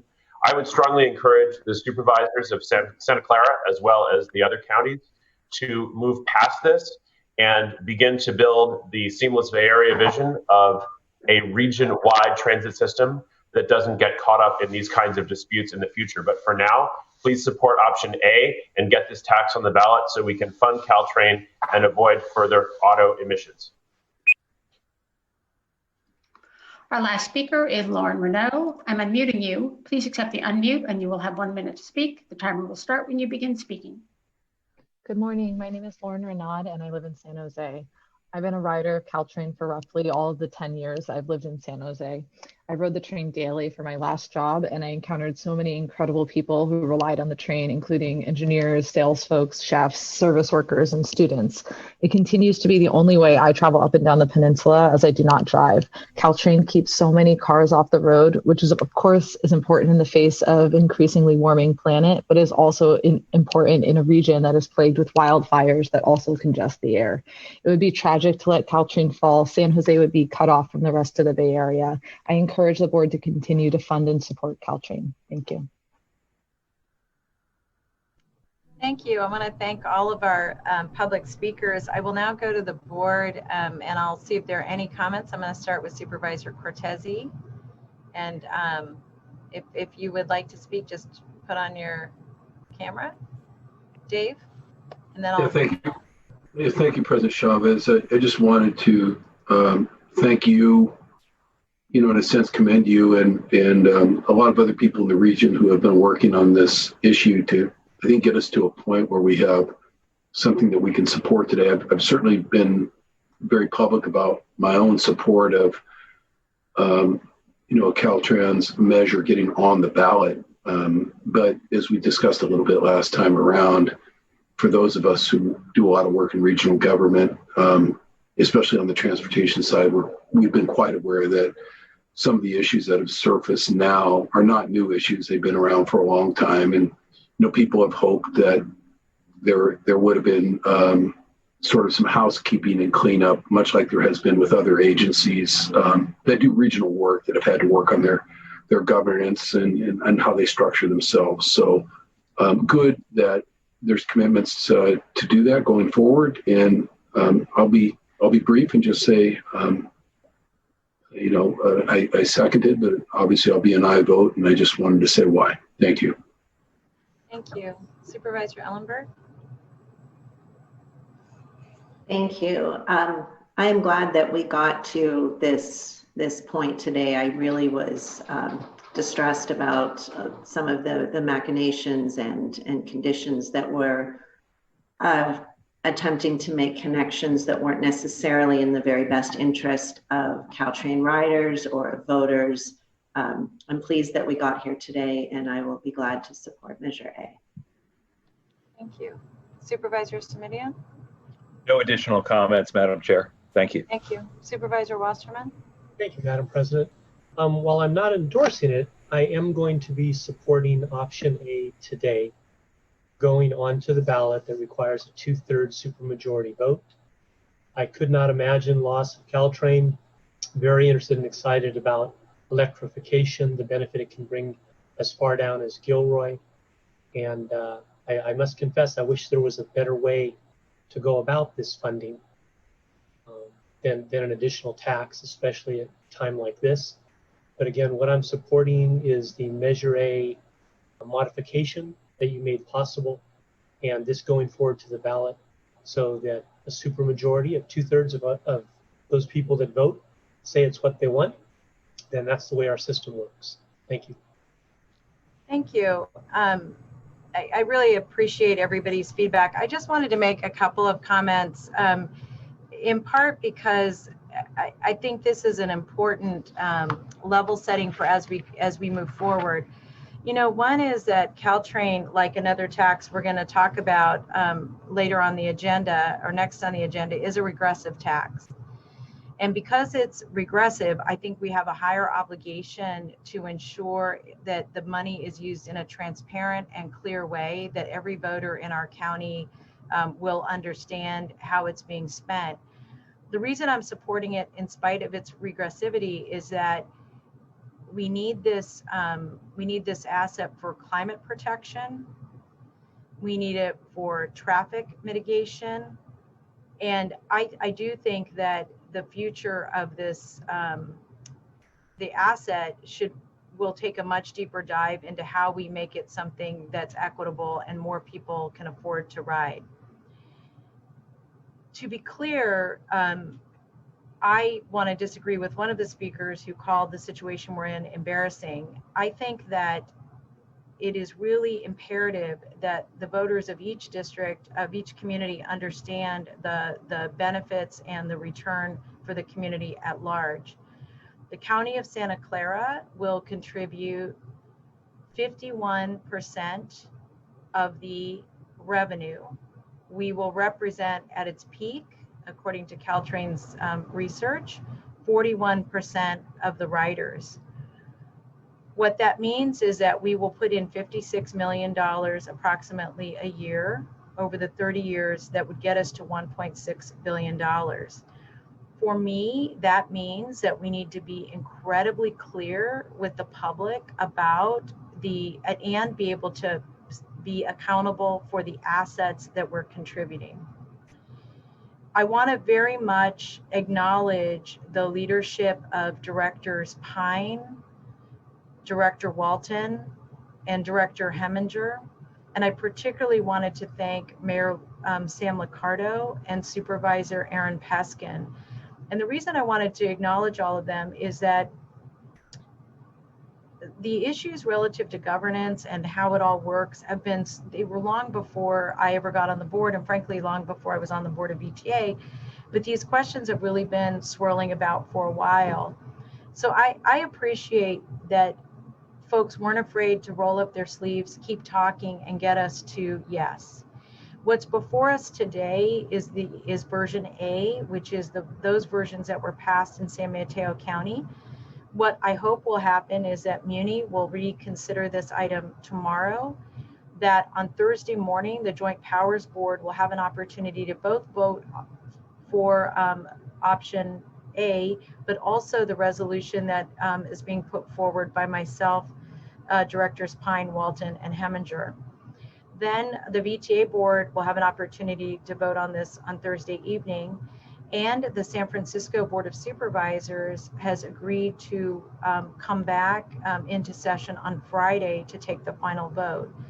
And I, again, want to just acknowledge in particular Directors Walton and Pine, who both are doing a really, I think, thoughtful job of representing the communities they represent, but also thinking regionally and long-term about this really important community asset. So with that, I'm going to ask for the clerk to call the roll. Supervisor Ellenberg. Yes. Supervisor Simidian. Simidian, aye. Supervisor Cortese. All right. Vice President Wasserman. Yes. And President Chavez. Yes, thank you very much. We're now going to move on to item 7. And this is a report on from the county executive on the general or special tax. I'm going to begin with, I think, from a presentation from supervisor from our county counsel, James Williams. Good morning, everyone. I just am going to take a quick minute to explain the items that are on the agenda, and then I believe Deputy County Executive Leslie Crowell has a brief presentation. Item number 8 on the board's agenda is a resolution and ordinance that would be a general tax. And the reason these items are kind of split out the way they are and organized the way they are is due to different procedural and legal requirements associated with each approach. For the general tax, the ordinance requires a 4/5 vote of the board and a majority vote of the electorate. The resolution is required to call the election and includes the ballot question. Item number 9 is a public hearing and also includes a resolution and ordinance for a special tax. A special tax requires a 3/5 vote of the Board of Supervisors, but a supermajority 2/3 vote of the electorate. So that's why you see the items presented in the way they are, with the specific procedural steps as outlined on the agenda. Of course, available to answer any questions regarding that or regarding any of the materials within the resolution or the ordinance for item 8 or for item 9. And with that, I think, Leslie, you have, I believe, a presentation. Thank you, James. Need to share my screen here. Oh, we'll go, how do I go full screen? Hold on. There we go. Okay, so good morning, supervisors, through the chair. This is an informational presentation to elaborate on the demonstrated need for a sales tax, including the preservation of current county services, relief in the community related to the preservation of small businesses, childcare, bridging the digital divide, and additional infrastructure improvements, such as relief for the unhoused and the hungry. Some information I present is consistent with information provided previously on the projected county budget deficit, COVID expenditures, but I also have a sales tax projection and additional narrative on the current unmet needs. We also have in the report poll data from an EMC poll taken in July of 2020. So with that, I'll begin. So what are the Leslie, major... I don't think you're not sharing the presentation. Okay, well, I may need help from somebody because I'm sharing. Go down to the bottom where it says share. I did that.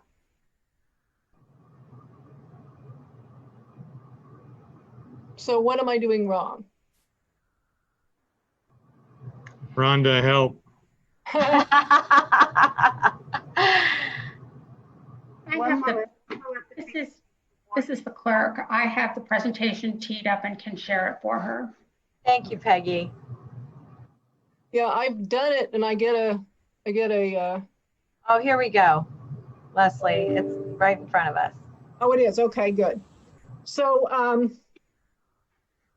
now I sort of want to start with the major variables contributing to the deficit of the county, which is bigger than the specific COVID needs. But this slide is a replication of one you've seen on May 26th, but the information remains essentially the same.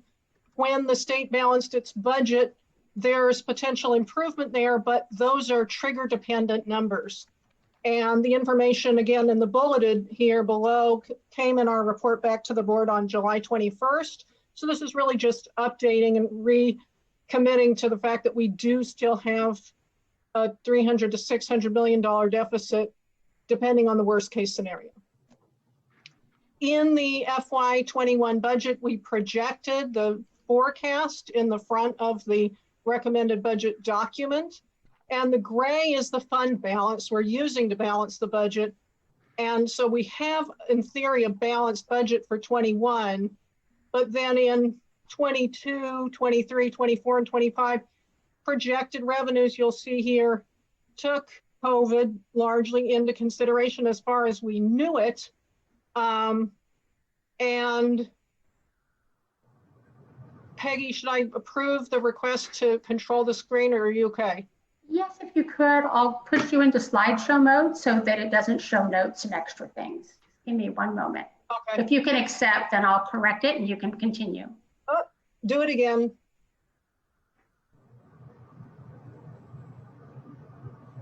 There we go. So now what page are we on here? We are on page. You should be able to use page down to control the rest of the slides. Great, thank you. So we are projecting deficits in the hundreds of millions of dollars for the next 5 years. And here I just wanted to show the extent to which we control our own destiny or not. You'll see that property tax in the light blue or medium blue color on the right is our largest source of revenue, property and related taxes. Our second highest source of revenue is state revenue, and that's very vulnerable to the trigger, for instance, or really the income tax going down or any other problems the state might have, along with COVID affecting them, the schools, et cetera. The gray area is other revenues, which include the excess ERAF, the AB 109 revenues, realignment, Mental Health Services Act. And that's the majority there. And then in your yellow is federal revenue. So we're really at the mercy of our own situation. And it's ironic that the property tax we're so dependent on is one of the things that makes housing so expensive here. Here's a slide about what we've spent on COVID so far. You'll see the majority here is really payroll, medical, other, which could be a large number of things. But we've spent to date $165.4 million recorded. And of course, we're charging a lot of that to either the CARES Act or FEMA or so forth, but we're also fronting a lot of these costs with general fund money and then budgeting sort of would-be revenue that we hope will survive an audit. Here is a set of needs that are really unmet needs right now.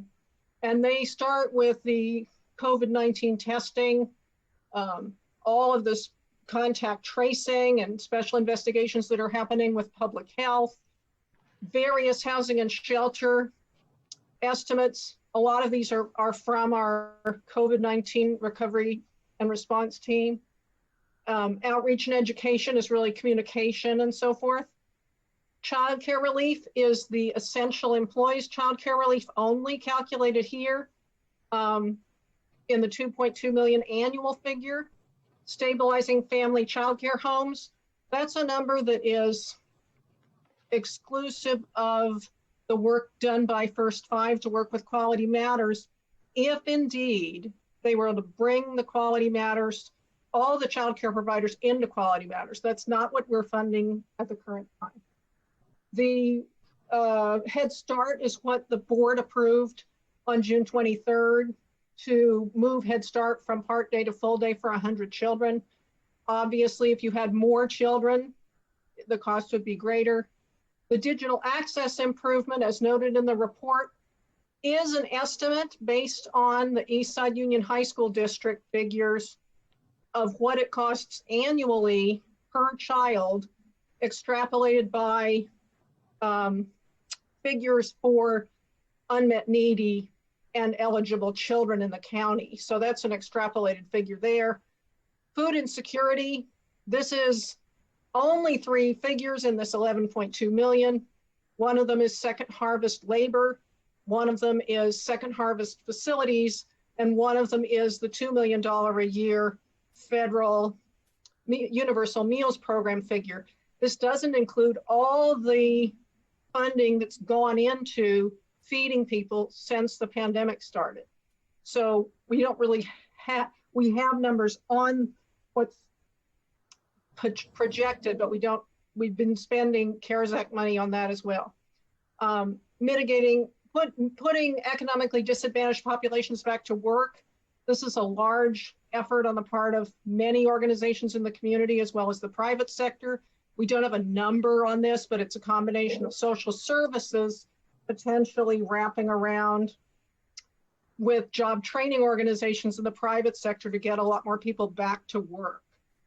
And mitigating deficit reductions is again restating the $300 to $600 million deficit. And then the not-for-profit viability, again, it sort of depends on the situation. We don't have a number, but you can see that this is sort of a big unmet need that is well in excess of what you could collect in a tax every year regardless. Here's our tax projection.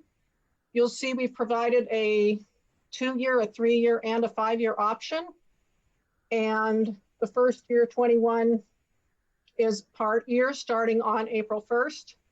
And then as the tax expires, you'd see 3/4 of a year in the last year of each tax. So essentially, you're topping out at the 271 you see in 2025 through the 5-year option, but the number is not unsubstantial. So here again is how we get to the tax rate that we would be using if the tax were to pass. That's 9.625%. And then here's how we compare to other counties now. This is the current situation. So here are things that are not charged for tax on the left, and then some of the things that are on the right, just sort of typical things. And then here's the proposed ballot language.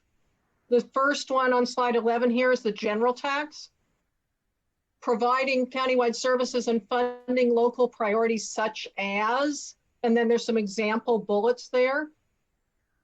And the special tax says providing funding exclusively dedicated to response and recovery efforts such as.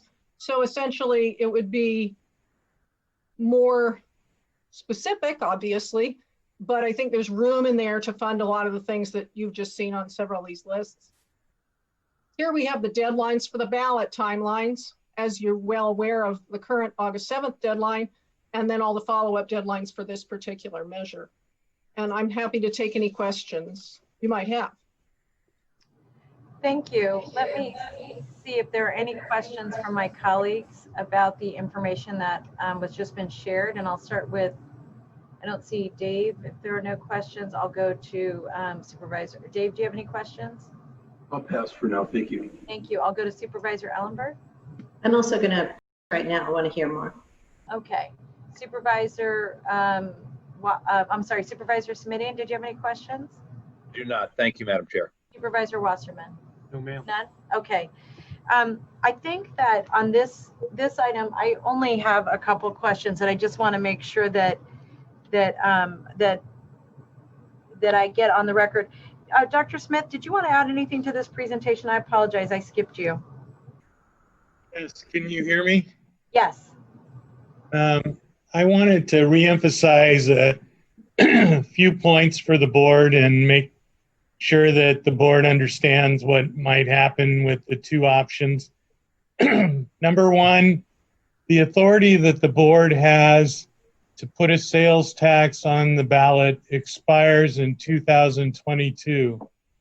So this is pretty much the last chance you have to put a sales tax on the ballot, whether it's a special or general tax. The other issue that I wanted to raise is that the numbers that Leslie went through, you'll notice there's the between $300 and $600 million structural deficit that's listed, and she's put it back up as number 10. There's a great question about whether or not a special sales tax would be able to mitigate any or some of that funding, because it's a structural deficit and it would be indirectly related to COVID, but not necessarily directly related to COVID. Also not up here is CARES Act funding and the funding that's proposed but not approved by the feds at this point and the state. So you can see the difference once you subtract out the structural deficit, it's about $270 million, clearly, which could be utilized in a special tax. My concern is I don't want the county and the board to be in a position where we're doing layoffs to make up for the mitigated or structural deficits at the same time that we have revenue accumulated for special uses. So I guess I would vigorously hope that the board would consider the possibility of a general tax, which would allow us to provide support across the board to our constituents, no matter whether it's directly or indirectly related to COVID, no matter whether it's directly or indirectly related to the structural deficit, and consistent with the action the board took with regard to Caltrain, I would suggest that the board consider putting a general tax on the ballot, let the voters decide, because if a special tax is utilized, it might well not meet the criteria required for the usage of the money. Plus, it might be substituted by federal money. Plus, it might be the last chance that the board has to put a sales tax on the ballot and therefore generate funding that we potentially could not use while we're doing layoffs. And so I can be sure, your point is that it would be better to have a general tax from the staff's perspective versus a specific tax. And if we only had the option of a specific tax, you would be recommending we not place that on the ballot. Well, I think in order to do a specific tax, you would have to have specific details about new revenue. And I think right now we don't have that specific detail. All we know for sure right now is that we have a $300 to $600 million yearly structural deficit that's going to require layoffs. And we want to be able to provide all the other services that are listed here, which we could certainly provide with a general tax, but with a special tax, there's a question of whether we can provide the solutions to the structural mitigation that's necessary, the 300 million.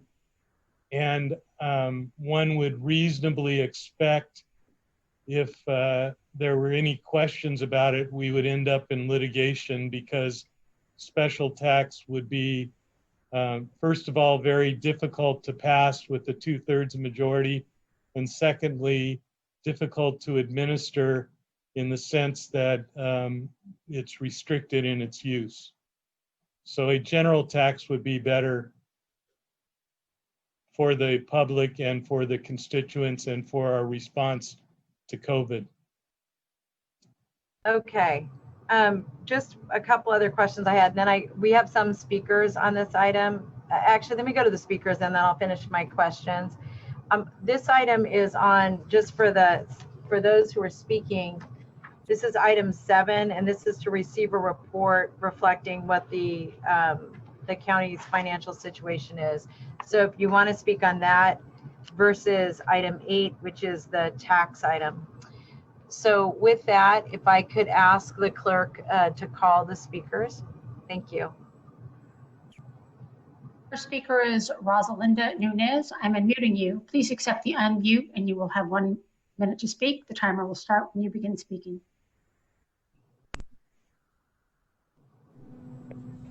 Good morning. My name is Rosalinda Nunez, and I'm not sure if I wanted to speak on item number 7 or number 8, but it's for, I guess it is for both.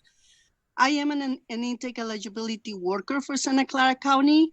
Our communities are in an economic crisis. Business and schools are closed indefinitely due to COVID-19. We need progressive leadership to guide us out of this mess. We need our elected officials to secure funding. The county needs to invest in workers and residents like myself. You are our elected leaders, and now you must choose what is right for California's working families. You must choose justice, equity, and inclusion. Billionaires and corporations can afford to pay towards the resources we need. Since the start of this pandemic, their wealth has surged by more than 400 billion. The 400 richest Americans currently own more wealth than all the Black households plus a quarter of Latino households combined.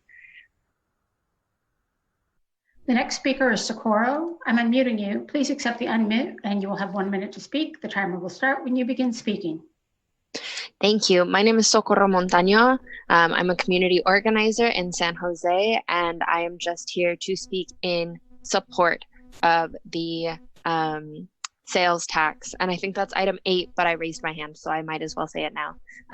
Our tenants across the county deserve tax relief, and I think not only would it be important to counter all of the other things that our county has had to pay for under COVID, but specifically our county should approve the 5/8 of a 1 cent retail tax increase to support rent relief for our tenants. Thank you so much. The next speaker is P. Lynham. I'm unmuting you. Please accept the unmute and you will have 1 minute to speak. The timer will start when you begin speaking. Hello, my name is Paul Lynham again, probably speaking out of turn. Again from Mount Hamilton and Lick Observatory in the 3rd District. Just emphasising again and appealing again to not leave us abandoned of law enforcement by the reduction of deputy sheriffs for rural crimes in your budget projections. Thank you. The next speaker is Robert Brownstein. I'm unmuting you. Please accept the unmute and you will have 1 minute to speak. The timer will start when you begin speaking. Thank you. I'm speaking on 7 and 8. When this was last discussed by the board, several members of the board talked about sales tax being regressive. So I looked at the budget of a low-income family in Santa Clara County. I assumed $40,000 a year. That's actually well above minimum wage, a $15 minimum wage. I couldn't find any revenue available to that family to pay for taxable goods. So I figured they had to find somehow they'd buy something taxable, and I assumed $300 a month for taxable goods. That means a 1/2 cent sales tax will cost them an extra $1.50 a month. That's $1.50 a month. And the result of that will be the ability to avoid a level of suffering and destitution in this county, which will be simply incalculable if additional revenues are not available. We're facing a nightmare that we will never forget without substantial additional revenues. Thank you. Thank you. Those are all our speakers on this item. This is just to receive a report, but I just wanted to make sure that I wanted to make sure I understood that in the mitigating deficit reductions on page 6, how are we calculating the possible loss of ERAF? Is that embedded in this report? Yes, that's embedded in the report. Okay, I just wanted to make sure. I feel like we don't have our hands on that money yet. I wanted to make sure I highlighted that. Are there any questions for staff under item 7? Yes, Supervisor Simitian.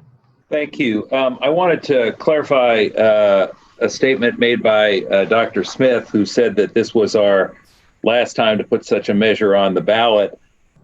I'm looking at page 4 of 6 in the staff memo from Dr. Smith, Mr. Williams, and Ms. Crowell that specifically calls out Senate Bill 703, signed into law in October 2017, granted the county authority to propose a new or increased sales tax of 0.625%, even if the combined local sales tax would then exceed the 2% statutory limit, if as of December 31st, 2022, an ordinance approving an increased sales tax is not approved by the voters, the increased authority will be repealed as of the same date.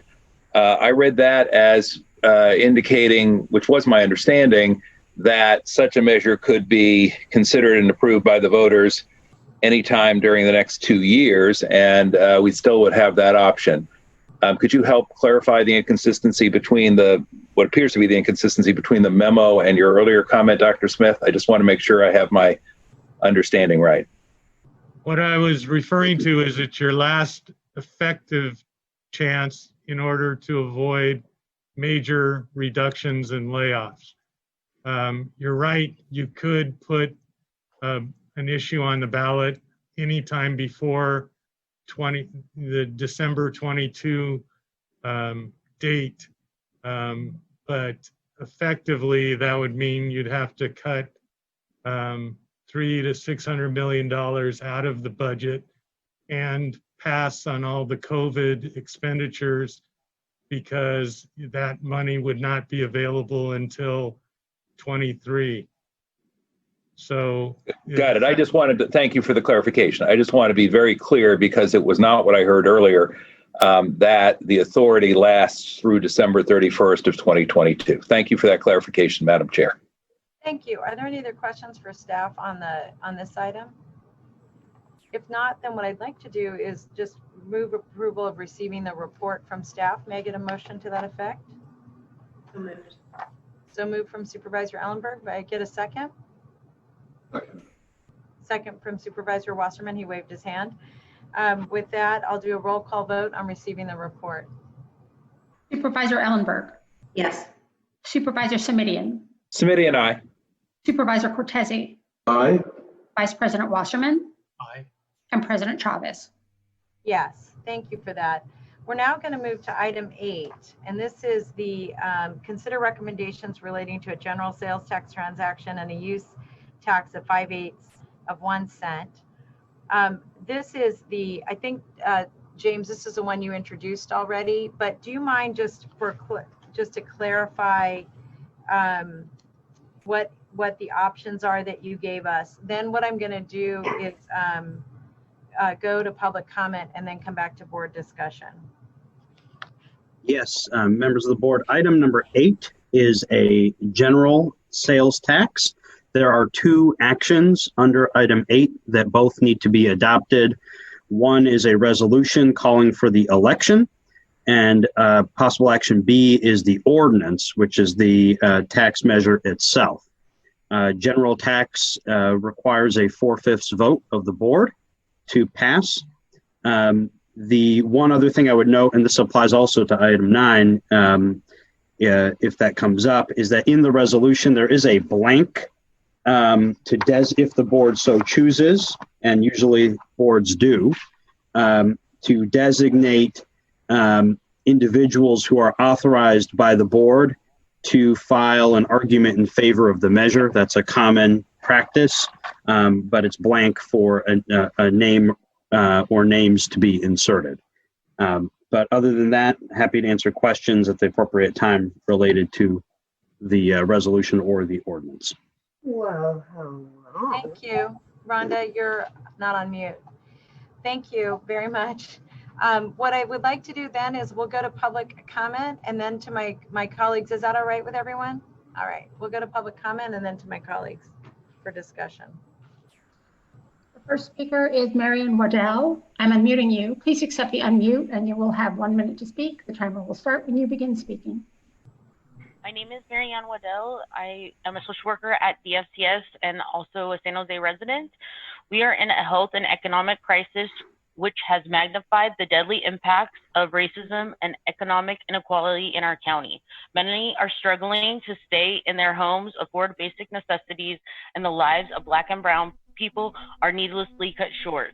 We need our elected officials to secure funding the county needs to invest in our workers to provide the services our residents and most vulnerable community members need. Supervisors, Simidian and Wasserman, if you won't support this tax increase for revenue, will you join us and support the statewide proposals to tax California billionaires? Billionaires and corporations can afford to pay towards the resources we need to ensure that everyone has a fighting chance to recover. We will pay the price if you won't ask billionaires to contribute to the recovery and invest in our communities suffering the most from this pandemic. Thank you so much for your time. The next speaker is Steve Eckert. I'm unmuting you. Please accept the unmute and you will have 1 minute to speak. The timer will start when you begin speaking. Good morning. This is Steve Eckert. I am CEO of Alum Rock Counseling Center, and I'm a resident of San Jose. I'd just like to say that I'm proud to live in this county. This county has stepped up to increase our public health capacity, provide housing for those who risk COVID, and distribute food for those who are in need.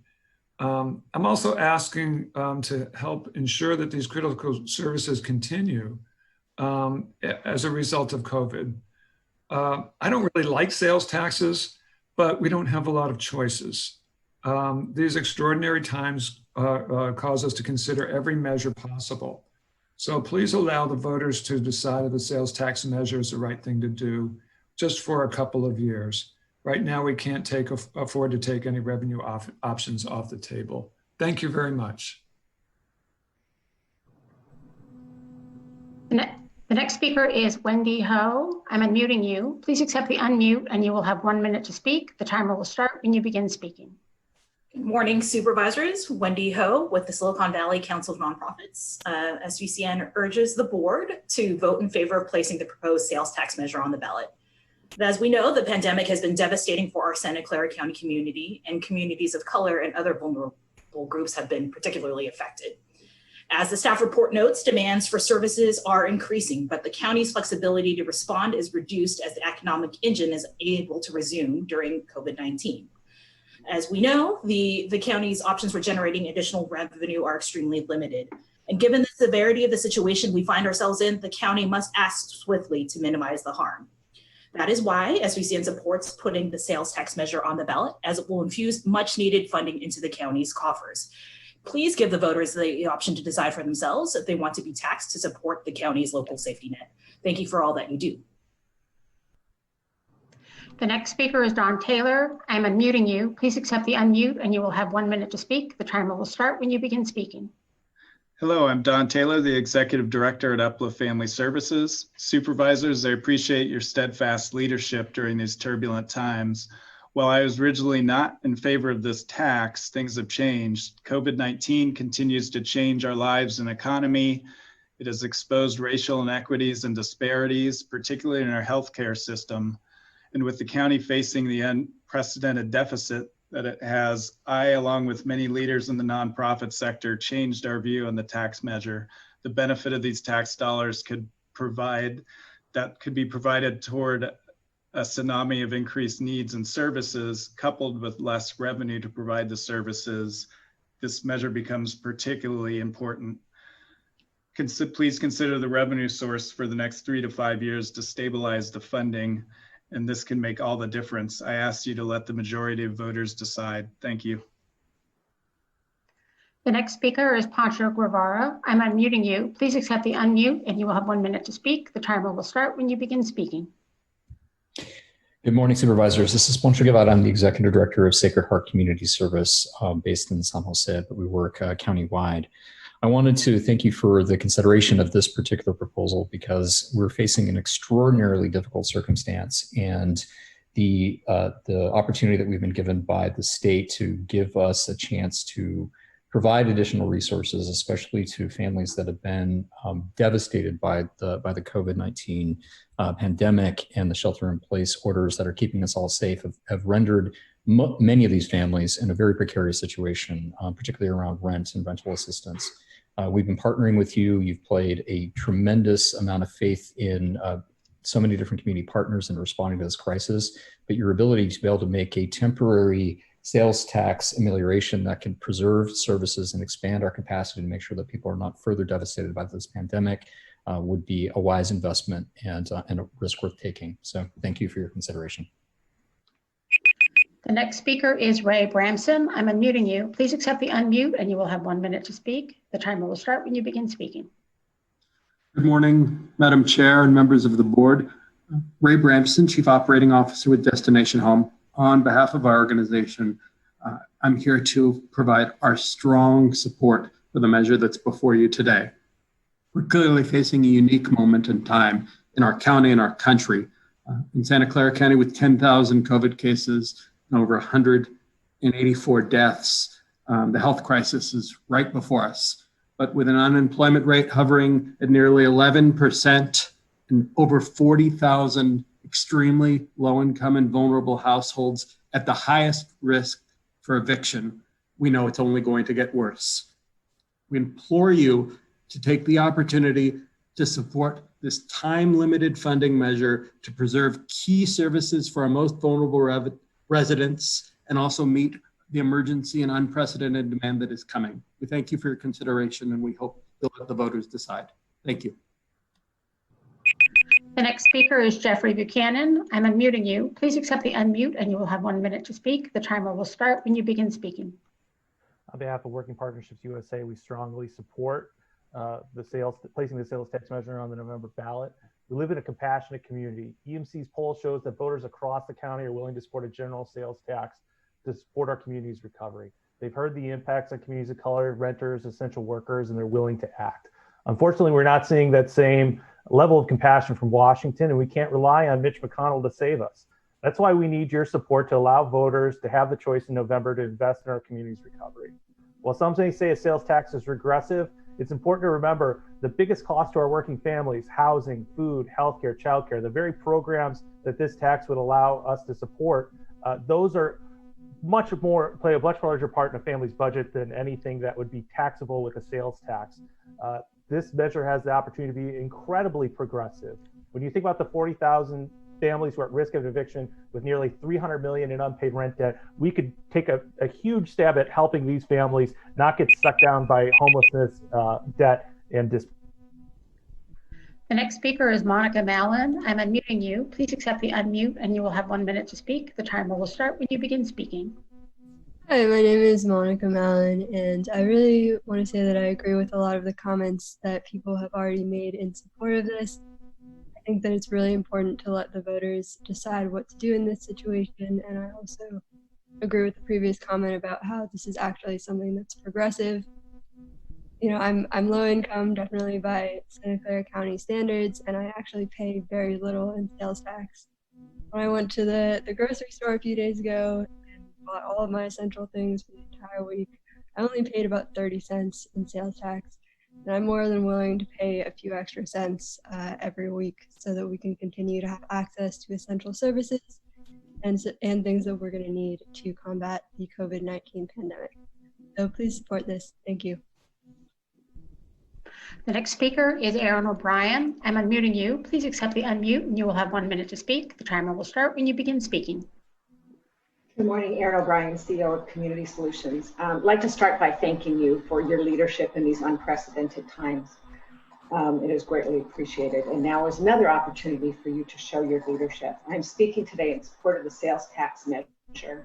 This is, as you are very well aware, a time of unprecedented crisis for our community.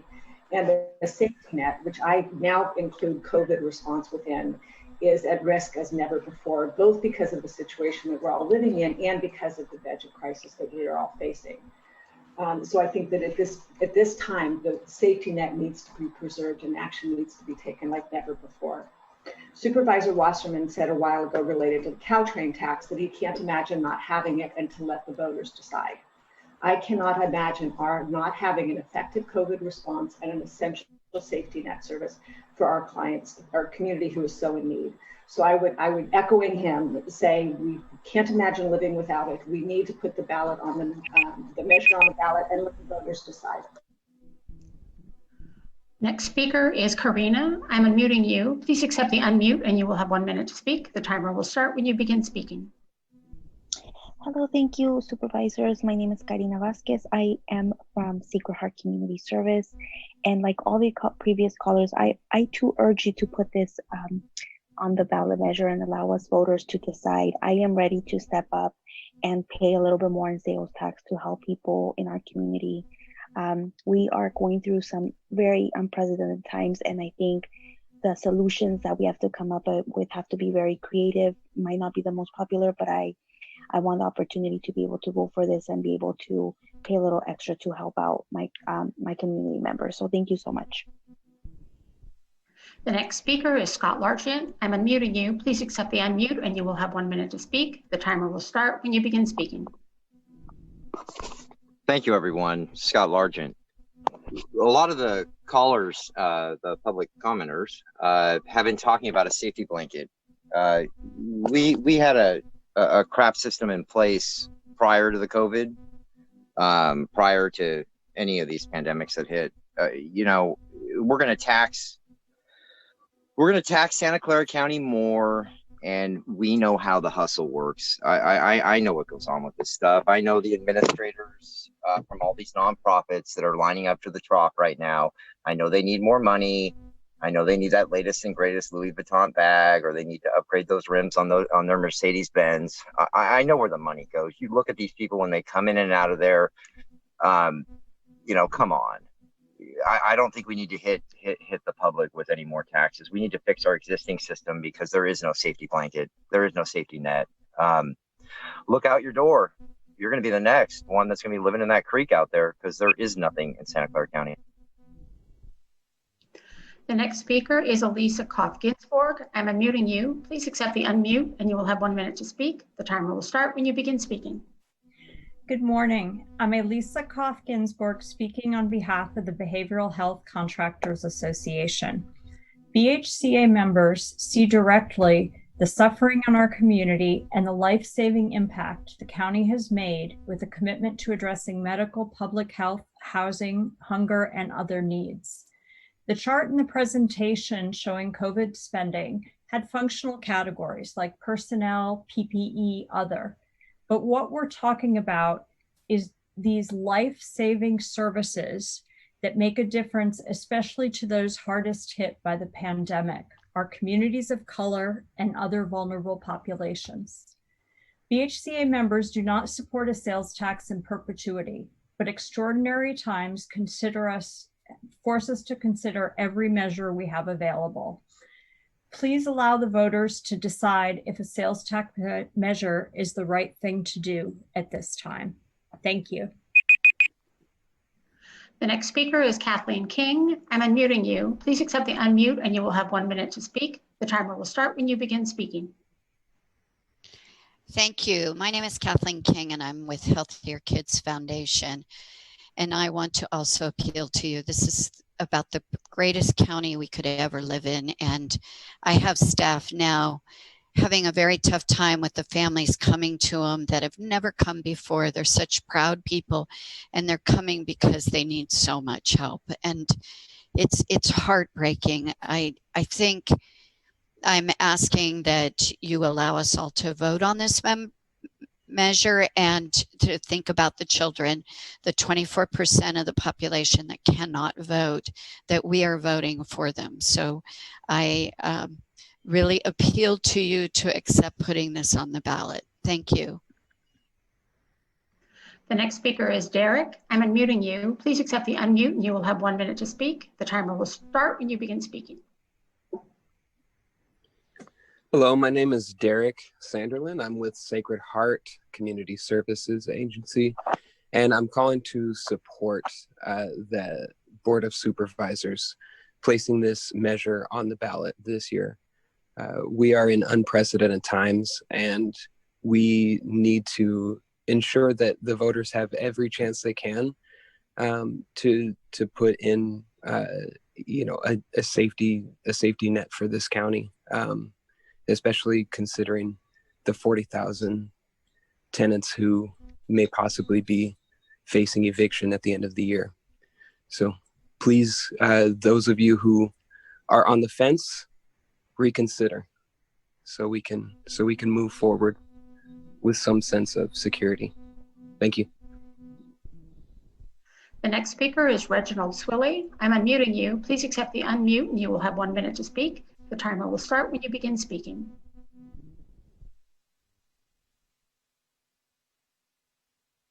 Reginald is not accepting the unmute. I will go on to... Yes, I'm sorry. I didn't see the unmute. Okay. This is Reginald Swilley, Minority Business Consortium. Many times businesses speak as if these type taxes are detrimental to them, but these are the very lifeline of business inside a community like ours. When devastating things happened, our Congress sent money out to businesses so that our country would not suffer during this COVID. But the issue we're having here locally is that we need to tax ourselves so that we can solidify the economy and the families in these communities. Yes, it's good for nonprofits who are serving these people, but the supervisors whose job it is to oversee and make sure that we make sound decisions, I implore you to allow this tax to go to the community, and let's hope it passes. It's good for our businesses, it's good for our whole community. Thank you. The next speaker is Yemesarach. I'm unmuting you. Please accept the unmute. You will have 1 minute to speak. The timer will start when you begin speaking. Good morning. My name is Yemesarach. I'm a social worker for County of Santa Clara, and I live in District 1. As our elected leaders, I'm very sorry. We're having a hard time hearing you. Do you want to start over and we'll start the time over? Yes. I'll put my volume here. Is this better? A little bit better.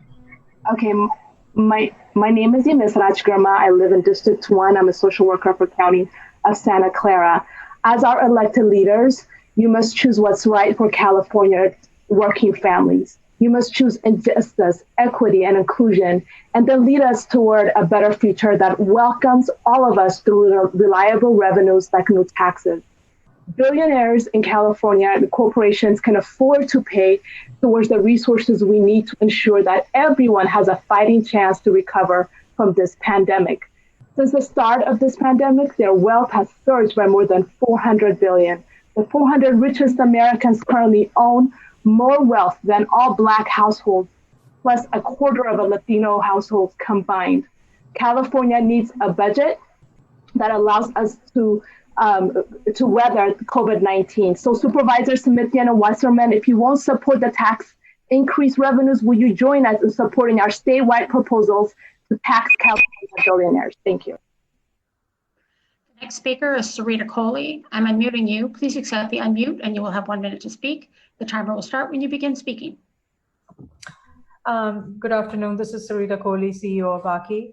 And I, first of all, want to thank all the supervisors for your very progressive leadership. It is a privilege to live in this county with people with such thoughtful and considerate leadership. As all the speakers before me have highlighted, these are unprecedented times with both a healthcare crisis as well as an economic crisis on our hands. with thousands losing jobs and their access to healthcare, it is imperative at this point in time that we come up with local resources to take care of the folks in our community. And while I'm not a supporter of sales tax in general, I would urge that at this point in time, we let the voters decide whether or not they want to contribute to the prosperity, to the health of the community that they live in. And so I would urge you to please support this measure going forward. Thank you. Thank you, Sarita. I wanted to let the clerk know that our last speaker on this item will be Walter. Thank you. The next speaker is Robert Aguirre. I'm unmuting you. Please accept the unmute and you will have 1 minute to speak. The timer will start when you begin speaking. Robert Aguirre. Yeah, I'd like to speak on this item. I think it's a good idea to put this onto the ballot, and that way we would allow the public to make the decision whether the public is in favor of this or not. By not putting it on the ballot, you're taking away that choice from people, those that do want to have an opportunity to vote for it. I personally am in favor of it. I think anything we can do that's going to help the people that the mass majority of people that are going to be able to benefit from this, I think it's certainly worth it. And I'll not take any more time than this. Thank you. The next speaker is Jeremy Baruch. I'm unmuting you. Please accept the unmute and you will have 1 minute to speak. The timer will start when you begin speaking. Hi, good afternoon. My name is Jeremy Baruch, and I am the Deputy Director of Advocacy and Civic Engagement at Community Health Partnership. CHP and our community health centers support the proposed sales tax. COVID-19 has thrown our patient population into a level of poverty that we have never seen before, with 80% of our patient population living under 200% below the federal poverty line. With the support of the sales tax, our community health centers can continue to deliver the quality health services to our community. Our Executive Director, Dolores Alvarado, sent in a letter of support supporting the sales tax, and we ask that the Board of Supervisors please stand up and invest in our communities. Thank you. Final speaker is Walter. I'm unmuting you. Please accept the unmute and you will have 1 minute to speak. The timer will start when you begin speaking. Good morning. I am in support of this sales tax, and I think that it's very important that each board member take stock of the fact that this is not about taxes. This is about saving and lives and looking out and making sure we care for those who are the least of us, who have the least protection and who are the most, who suffer the most under this COVID. The fact of the matter is that African-American people here in this county, we suffer the most disparities of anyone. And I wanted to make sure that you understand, as I speak, I rise to you today. I'm with the Minority Business Consortium. I'm with the Black Leadership Kitchen Cabinet. I'm with the NAACP, and I'm speaking on behalf of these groups to tell you that you have an obligation to look out for those who are the least of us, and particularly during this time, because we can't count on Donald Trump to do it. So don't join his group, join with us, get us through this process, and let the voters vote on this, please. Thank you so much, and have a great day. I want to thank all of our public speakers. I'm going to go back to the board for discussion and questions and conversation. I'll see if there are any questions from my colleagues. I'll start with Supervisor Cortez, or comments or questions. And one thing we may want to do is we'll do comments and questions, and then I'll ask if there's a motion, just because unless somebody wants to make a motion now. President Chavez? Yes, sir. You're starting with me? Okay. Thank you. So just point of order here. We have two similar but essentially different measures back to back on the agenda. We're taking them one at a time.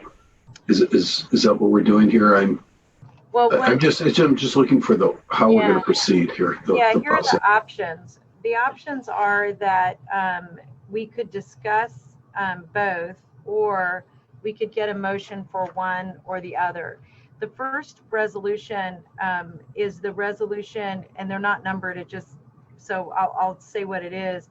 It's the 5/8 cent sales tax for 5 years. And I just want to emphasize that there's a cutoff on, I think actually maybe on both of them. have to look. But the 5/8 cent with the, that would be a majority vote, not a special tax, is the first one that's up. And frankly, it's my preferred option, and especially after listening to the staff. The second one is a special tax that is in actually, James, I think I got them all confused. Yeah, so maybe President Chavez, if I could just explain. Items 8 and 9, the only difference, they're both 5-year, 5/8 cent sales taxes. The difference between the two items is that item 8 is a general tax and item 9 is a special tax. And honestly, I was trying to take them together so that we didn't have to hear, both items separately. So I'm sorry for the confusion. So what I would say is if we could take them together, that way, if there's a preference for one or the other, someone could make that motion. If you would like to take them together, you do need to formally open, receive comment, and then close the public hearing under item 9A. Because the sales tax has to be a formal public hearing. Got it. Why don't we just take 8 then? And then we can take 9A separately. So 8, so just to clarify, 8 is it's 5/8 of 1 cent sales tax to be put on the November 3rd, 2020 ballot. This would require a 4/5 vote of the board, or this would require a majority of the board? Item number 8 would require a 4/5 vote of the board and a majority vote of the public. And it is a 5-year, 5/8 cent sales tax. Right. And number 9, do you want to just draw the distinction? Absolutely. So number 9 is also a 5/8 cent sales tax for 5 years, but it is a special tax. It requires a 3/5 vote of the board, but a supermajority 2/3 vote of the voters. Okay, it requires a majority or 4/5 of the board, item 9? Item 9 requires only a majority of the Board of Supervisors, but 2/3 of the public.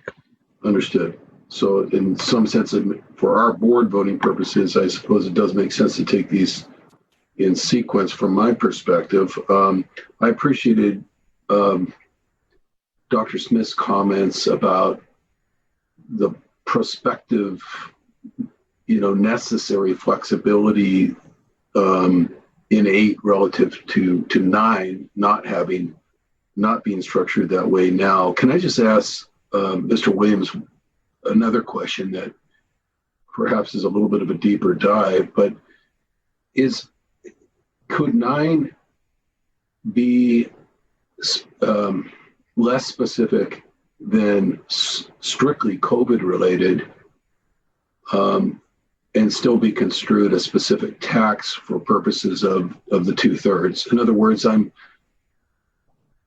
hearing Dr. Smith justifiably, raise concerns, I think, about do you really get into too much splitting of hairs at some point, or, I can see a world of, he didn't say it and such, but a lawyer's world of, 1,000 different legal opinions every time, somebody questions whether or not something is a COVID expense. I'm not particularly afraid of that, although I'm just wondering if it doesn't make some sense to inquire as to why we wouldn't just pre-mitigate that by creating a little more, some language that allows a little more flexibility in item 9. Is that just too hard to do, Mr. Williams? Or, I'm trying to kind of find a point, another rail here between a full-on general tax and a specific tax that has a little bit more flexibility than simply COVID response, so that we're not subject to federal definitions or something like that. So we have tried to thread that needle. We are required to designate a specific purpose and place special tax funds in a separate account. and account for them separately.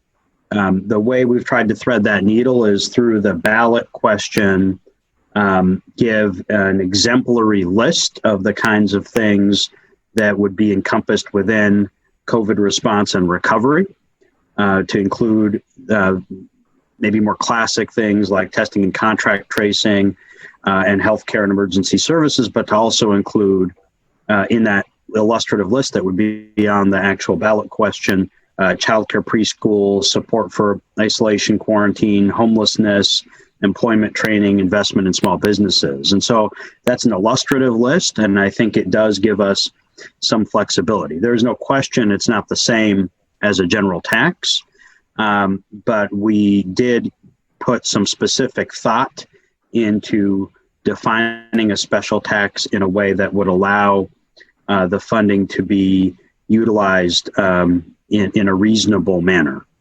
So we have tried to do that. But yes, it is a balance because it does have to be a special tax. Right. And I mean, just for whatever my opinion is worth, it seems to me at this point, with public health departments all over the state and the state itself, and you, good legal counsel, basically rewriting the rules of society, that there's, and given the macroeconomic consequences, it's hard to imagine anything not being COVID impact at this point in time that would require fiscal augmentation, at least, not to mention other types of cascading effects besides fiscal, mental health and social and everything else. But I'll trust that you've threaded that needle as best you can at this point on item 9. Obviously, item 8, if you're looking for flexibility, is a better approach. Maybe one more question of council before I would offer a motion, Supervisor Chavez, on item 8. But Mr. Williams, is there a way to? Let me back up. Dr. Smith, talked about the age-old problem of, folks challenging measures, whether, it's a specific measure that people want to make a legal challenge that was misappropriated somehow, or whether it's a general measure that's overly defined as specific. We've seen those kind of lawsuits. But back to the specific measure that you were just talking about, is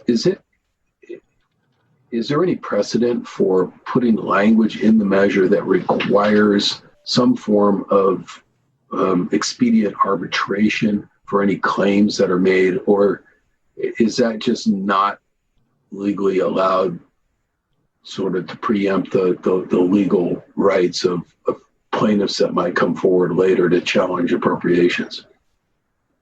I don't think that would be, unfortunately, a permissible option, because people would still have the ability to bring what's called a taxpayer lawsuit straight in Superior Court. Mm-hmm. And so even if we tried to craft something in the ordinance itself, it's not going to bypass that vehicle. So, these are tax measures are often challenged, and they are usually heard on an expedited basis. And they're usually questions of law, which helps, but people are able to kind of bring a taxpayer action. Right, understand. We've all been experiencing those over the last few years. Well, Supervisor Chavez, if it's not out of order, I would move the recommendation under item 8. I think it's 8A. I'm not sure if 8B has to be included in the same motion, but if so, I would move both. I would advise you take A and B together. They're two parts of the same item. One is the resolution calling the election, and B is the actual ordinance. So they're a package. Great, thank you. So we have a motion for item 8 for A and B. Do we have a second? I'll second the motion, and then we can go to discussion on the motion. And President Chavez, one item with respect to the motion, and this will be true for any of the resolutions that are approved. I mentioned earlier, there's a blank in the resolution to designate members of the board who would be authorized to file the ballot argument. And so I just don't want that to drop off. You could vote on that subsequently if you wish, but I just don't want the board to forget that. Thank you. I would include in the motion. I would include in the motion the president of the board or her delegate, if that language is acceptable, Mr. Williams. It would be, yes. Thank you. We have a motion and a second. I'll second that motion. Dave, any other comments from you on the motion? Just that, you know, let me just make an individual explanation of why I'm moving the item at all. I've, like all of us on this board, I think all of us, certainly most of us, I've been through deep recessions multiple times, as you know, and disaster and crisis as a public official, and probably the comment that's stuck in my head and keeps coming back to me as we've dealt with this particular item or set of items over the last couple of weeks has been, you know, something that came up during one of the bus trips that we take to Sacramento annually on education funding.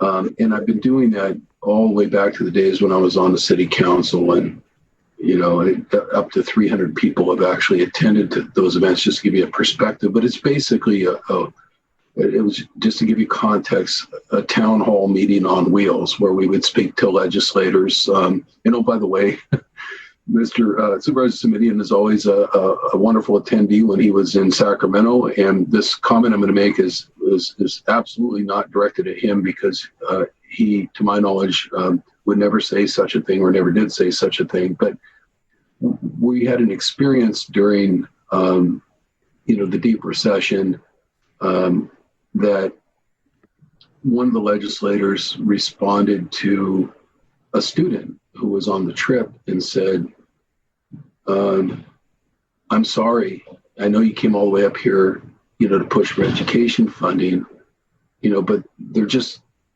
nothing I can do. I mean, it was literally, the body language was throwing his hands up in the air and saying, you know, I'm helpless, there's nothing I can do. And I remember looking and listening to that and seeing the looks on the students' faces. Not, as I just alluded to a minute ago, not many legislators came in with that kind of an attitude. Most were hopeful and trying to make things better in whatever way they could at that point. But I remember the look of, really, there's nothing you could have done leading up to this, or there's nothing you could do now, nothing. And such a hopelessness that it created temporarily, you know, in the room. And to the credit of the student and others in the room, you know, they challenged that premise, you know, in their own way. But I just made a note to self then, and it's like, as I said, it's been stuck in my head over the last couple of weeks here as we're seeing the looming devastation of the recession before us, which quite possibly could be worse based on the crashing GDP and some of the other things that we're seeing. It could be worse than what we saw 10 years ago.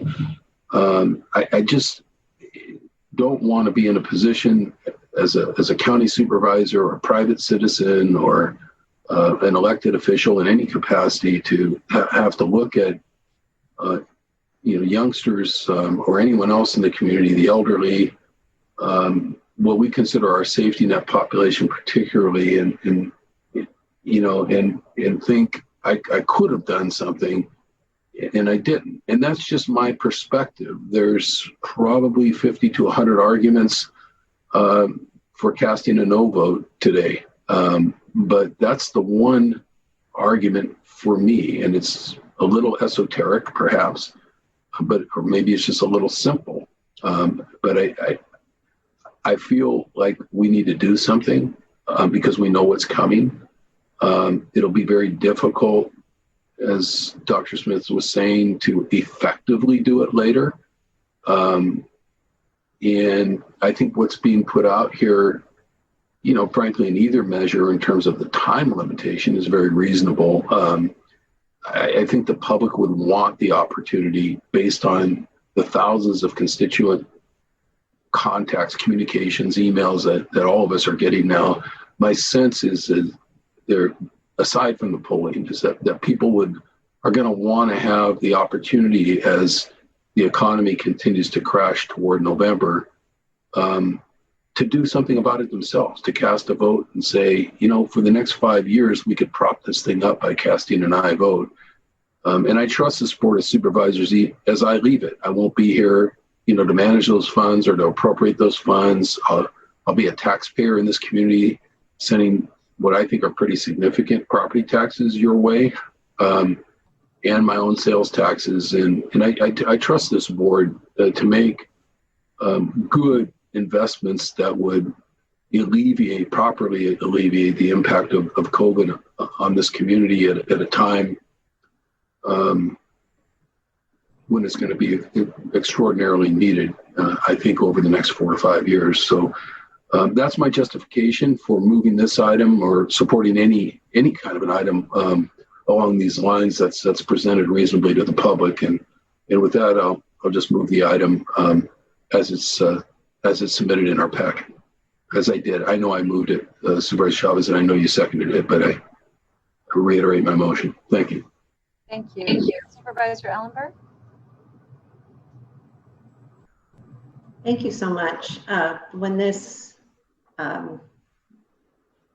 referral came to us at the last board meeting, I had a lot of questions that I felt needed to be answered. I want to thank Leslie and your team for putting together a report that did answer virtually all of my questions.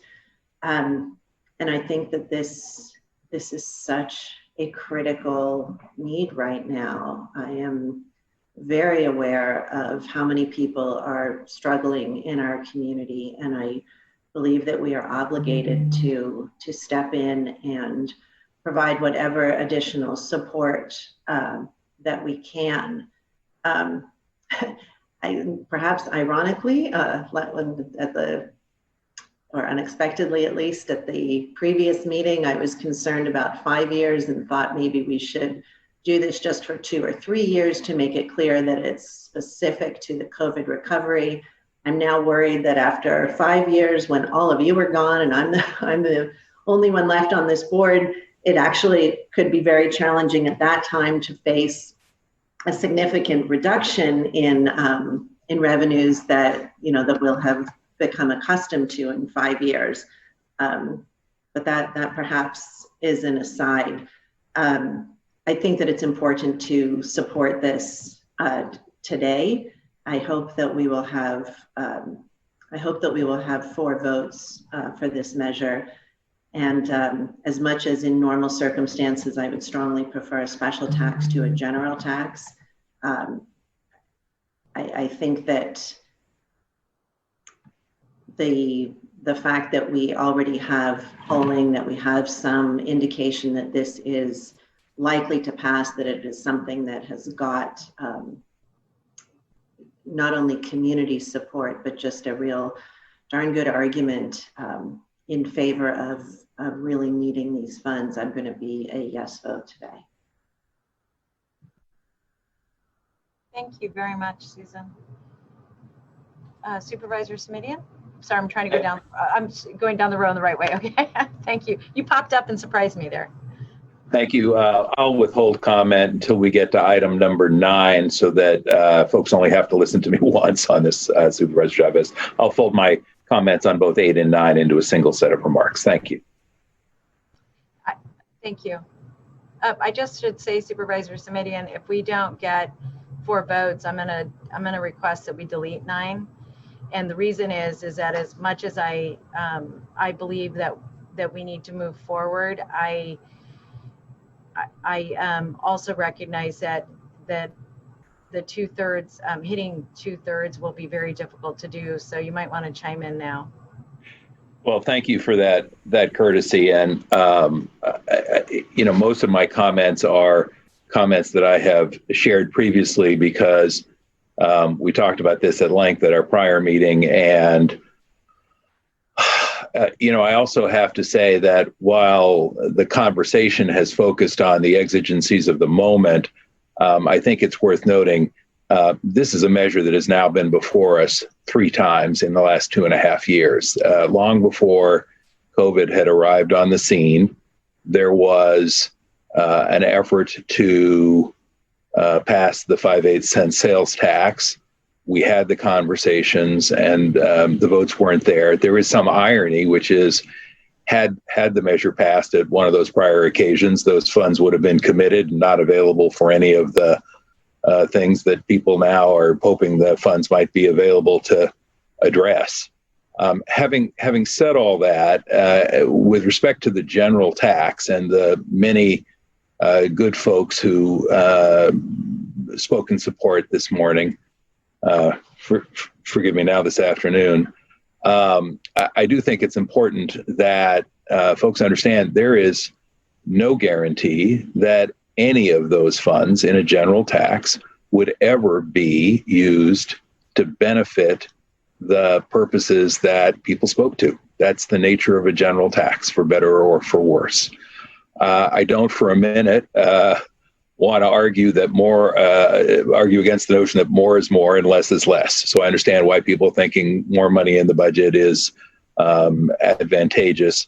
But again, with a general tax, there's no guarantee that the funds get spent on any of the many worthy purposes that folks spoke to earlier today.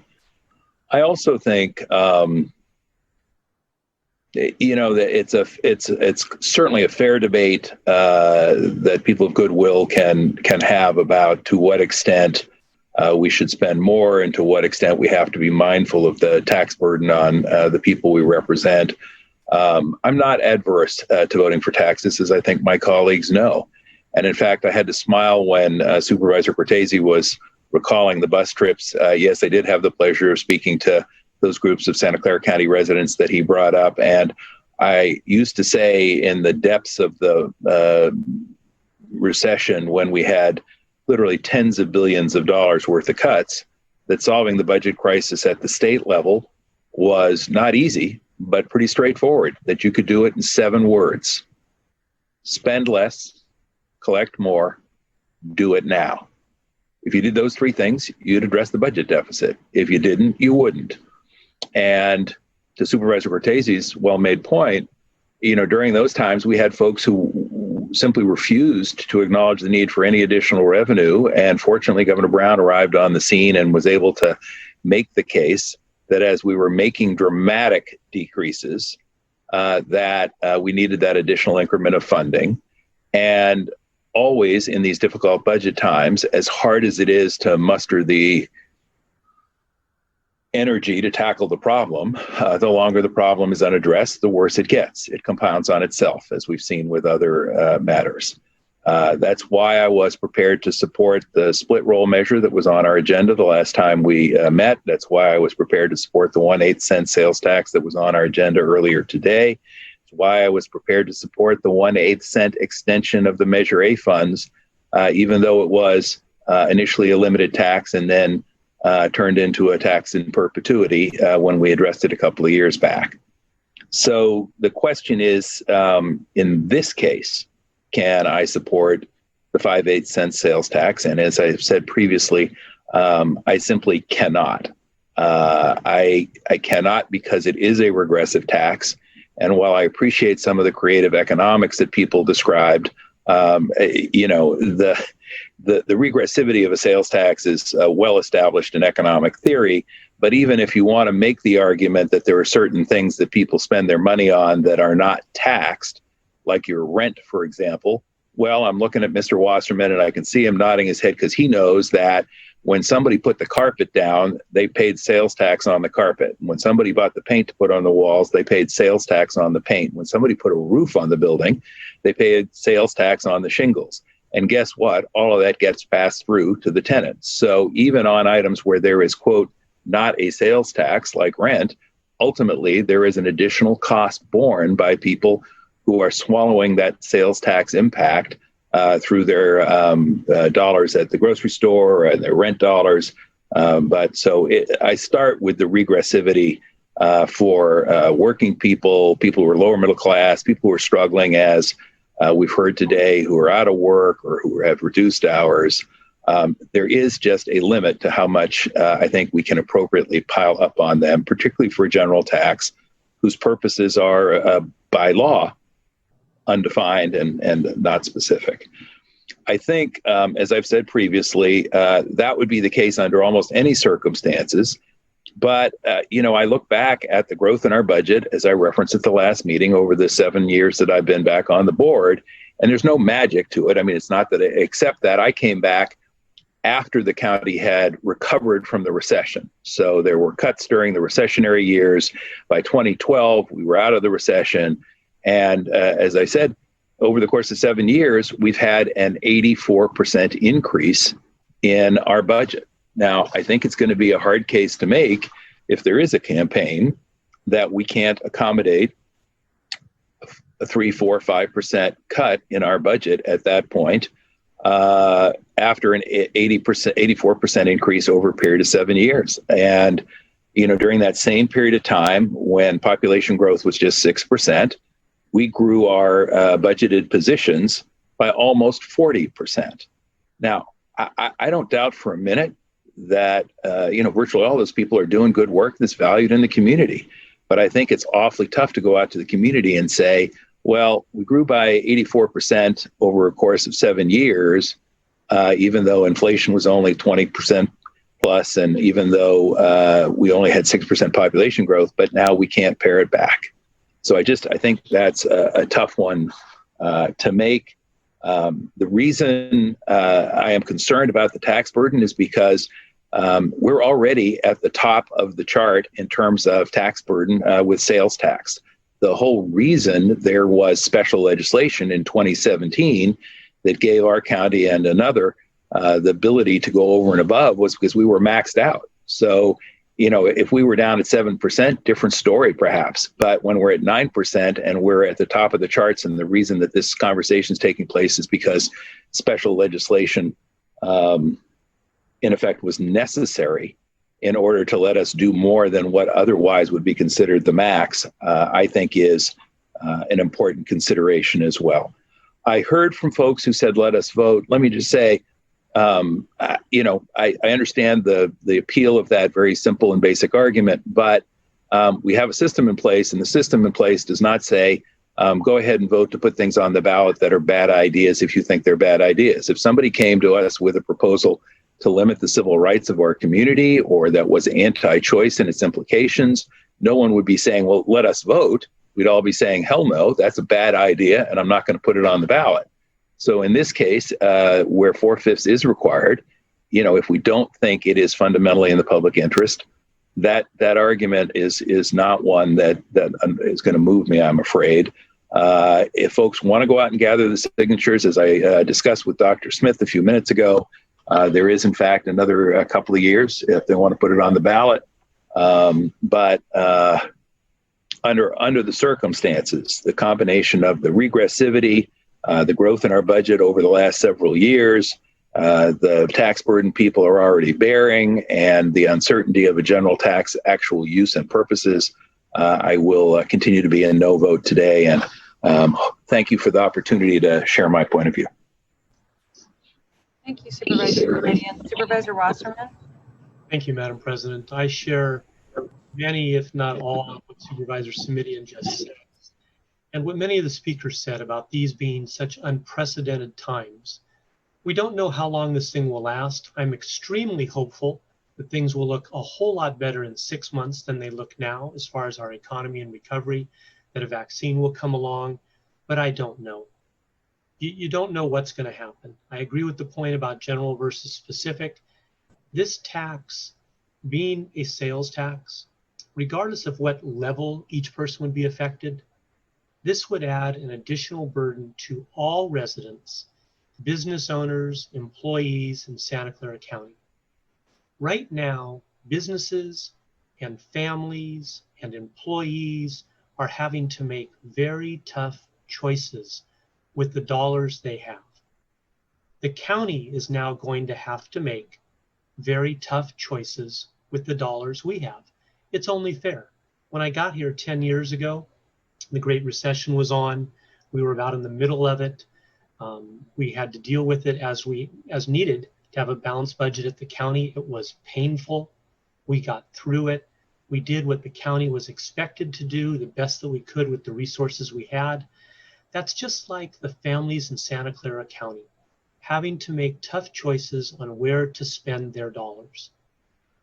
In addition, and like I said, I'm not going to repeat all the things Supervisor Simidian just said, but I will add on that a 5/8 cent sales tax added on to our current taxing, as Leslie showed in her PowerPoint presentation, would make Santa Clara County the most expensive, the highest taxed county in the state.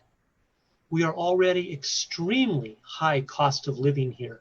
And the idea of adding more onto the cost of living in Santa Clara County is not something I want to support. Being the highest tax county in the state is not something I'd be proud of saying that I accomplished during my time. Being one of the highest taxed states in the nation, highest taxed county in the nation, highest taxed county in the state, those are not good things. I would rather be the lower priced and still providing services. And to fund the uncertainty that we've been in for 4 months and maybe in for a couple more years, maybe in for a year, maybe in for 3 years, we don't know, with a 5% sales tax imposed upon everybody and anybody in Santa Clara County is just not something I can support. Thank you. I want to thank my colleagues for their comments, and I want to just make a couple of points broadly. One is that, you know, we had a discussion about the Caltrain tax now twice, and regressive, I don't know how many times that came up for the sales tax for the train. And I say that not because I think we shouldn't support Caltrain. I do, and I expressed why. But what we're talking about is trying to be responsive to the neediest people in our community. And I just want to acknowledge a couple of things.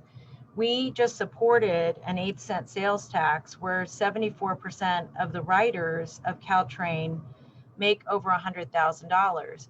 And let me just say, I think that we should be investing in regional assets that protect the environment, that protect traffic. But what we're talking about right now is addressing equity, poor people, and primarily people of color. And let me just highlight a couple of the issues that we're facing. One is that we already know that we have an approximate $600 million deficit, and that a significant portion of that could be and likely will be ongoing. We know from a recent report that 43,000 households are at risk of becoming homeless. We know that our homeless encampments are growing by leaps and bounds every day throughout our community, and that we're doing our best to build supportive housing, but we're going to need immediate shelter for many, many people. We know without a doubt that we're going to have to make cuts to our employees and to our nonprofits, which means that we will be taking people who have jobs now and making them jobless while we fight through COVID-19. And we know that this is probably one of the deepest economic drops. And I hope, Supervisor Wasserman, you're correct that there will be a rebound. But I want to remind everybody that the communities that rebound the least are the communities that need us the most. You are more likely now in our valley and across the country, if you make $25,000 or less, to have lost your job and to be a woman, and for many of them to be single heads of households. And the last thing, there are lots of issues that I could raise based on feedback that I just heard from my colleagues, but I just want to make this one point about the uncertainty of use. The reason that I was so focused relative to Caltrain on us addressing the long-term governance issues is because long after we're gone, and I think Supervisor Ellenberg raises a good point, the folks who come after us are going to need to be able to manage the resources and assets of this community and share them. I think that's very important, but to manage these assets. This board votes every week to make decisions relative to what we invest in and what we don't. And I think the idea that we're worried about the uncertainty of the use challenges me to think about what is it that we need to be doing from a governance perspective ourselves that give more assurances to our colleagues who are the ones who vote on our budget. We're the deciders. I mean, not to sound too George Bush there, but that's us. We are the folks who are making these decisions, and we're doing that in deep partnership with our community. And I think I just want to wrap up by saying the following. I think the idea of coming back in 2 years when we have a little more time potentially to put something on the ballot means that we will have done that after we have really potentially thousands of people suffering. And I don't want to say that I don't think we shouldn't keep an open mind to that. Of course we should, but I'd like to head off as much of the suffering as we possibly can. And it's important to me, and I appreciate Ms. Ellenberg's point that she'll be the last person here, but it's important to me that while we're fighting COVID-19, that we have all the tools ahead of us. And I do, and Supervisor Simitian, and I see that you popped back up on my screen, so I want to just acknowledge one other thing in terms of the growth of the county. There have been 3 sort of significant growth directives that I have seen, most of them after the largest economic distress that the country's seen really since the Great Depression. We had our own Great Depression. So growing back from that, I don't know what percentage of that is just necessarily grow back, but we also bought 2 hospitals. And we also, in response to President Obama, and I recall this because I remember being a little concerned about it myself, hired a whole staff to help us make sure we were able to sign people up for health insurance. It isn't to say, and I'll raise this again, that when we talked about this tax the last time, I offered and would still say, if there are things we should cut, let's talk about that, and we'll get to do that at our priority setting session, because we're going to do that even if we had this tax. The cuts we're going to make are dramatic. But I say all of that because I do think that this is a good idea. I do think we should let the voters decide, and I do think we should do it. There's already tremendous human suffering before we have even more human suffering. And that's why I would really ask my colleagues to think one more time before we take our vote about whether or not we can ask you to help us put this on the ballot and help us help our community stay afloat. I do not believe the cavalry is coming. I think we are the cavalry, and we got to act for ourselves at a local level. Supervisor Simitian, I don't know if you put your camera on because you wanted to speak again, or are you good? Or I'm ready to vote, Madam Chair. Thank you, though, for the opportunity and the courtesy. You bet. And may I ask for a roll call vote? Supervisor Ellenberg. Yes. Supervisor Simitian. No. Supervisor Cortese. Aye. Vice President Wasserman. No. President Chavez. Yes. And I know that fails on a 3-2 vote. Before let's go to item 9. I think we should and could delete item 9. And let me just say this: if it were up to me, I would move forward with with a specific vote. a specific tax. I do want to remind my colleagues that when the initial request was asked of voters, they said yes at a 66 or 67% yes. That being said, I recognize, having run a number of these campaigns, before, and I just don't see how to push us over that 2/3. And I know that there are lots of resources being dedicated to other activities. So if it's okay with my colleagues, while I am very reluctant to do this because I feel like this is a real, I believe we're going to look back on today and be very, very dissatisfied with ourselves, but I don't know how to win a 2/3 vote, even though it maybe people will be at 2/3 still then. I would like to recommend that we delete item 9, if that's all right with my colleagues, if there's no concerns about that. Okay. Supervisor Chavez, Yes, sir.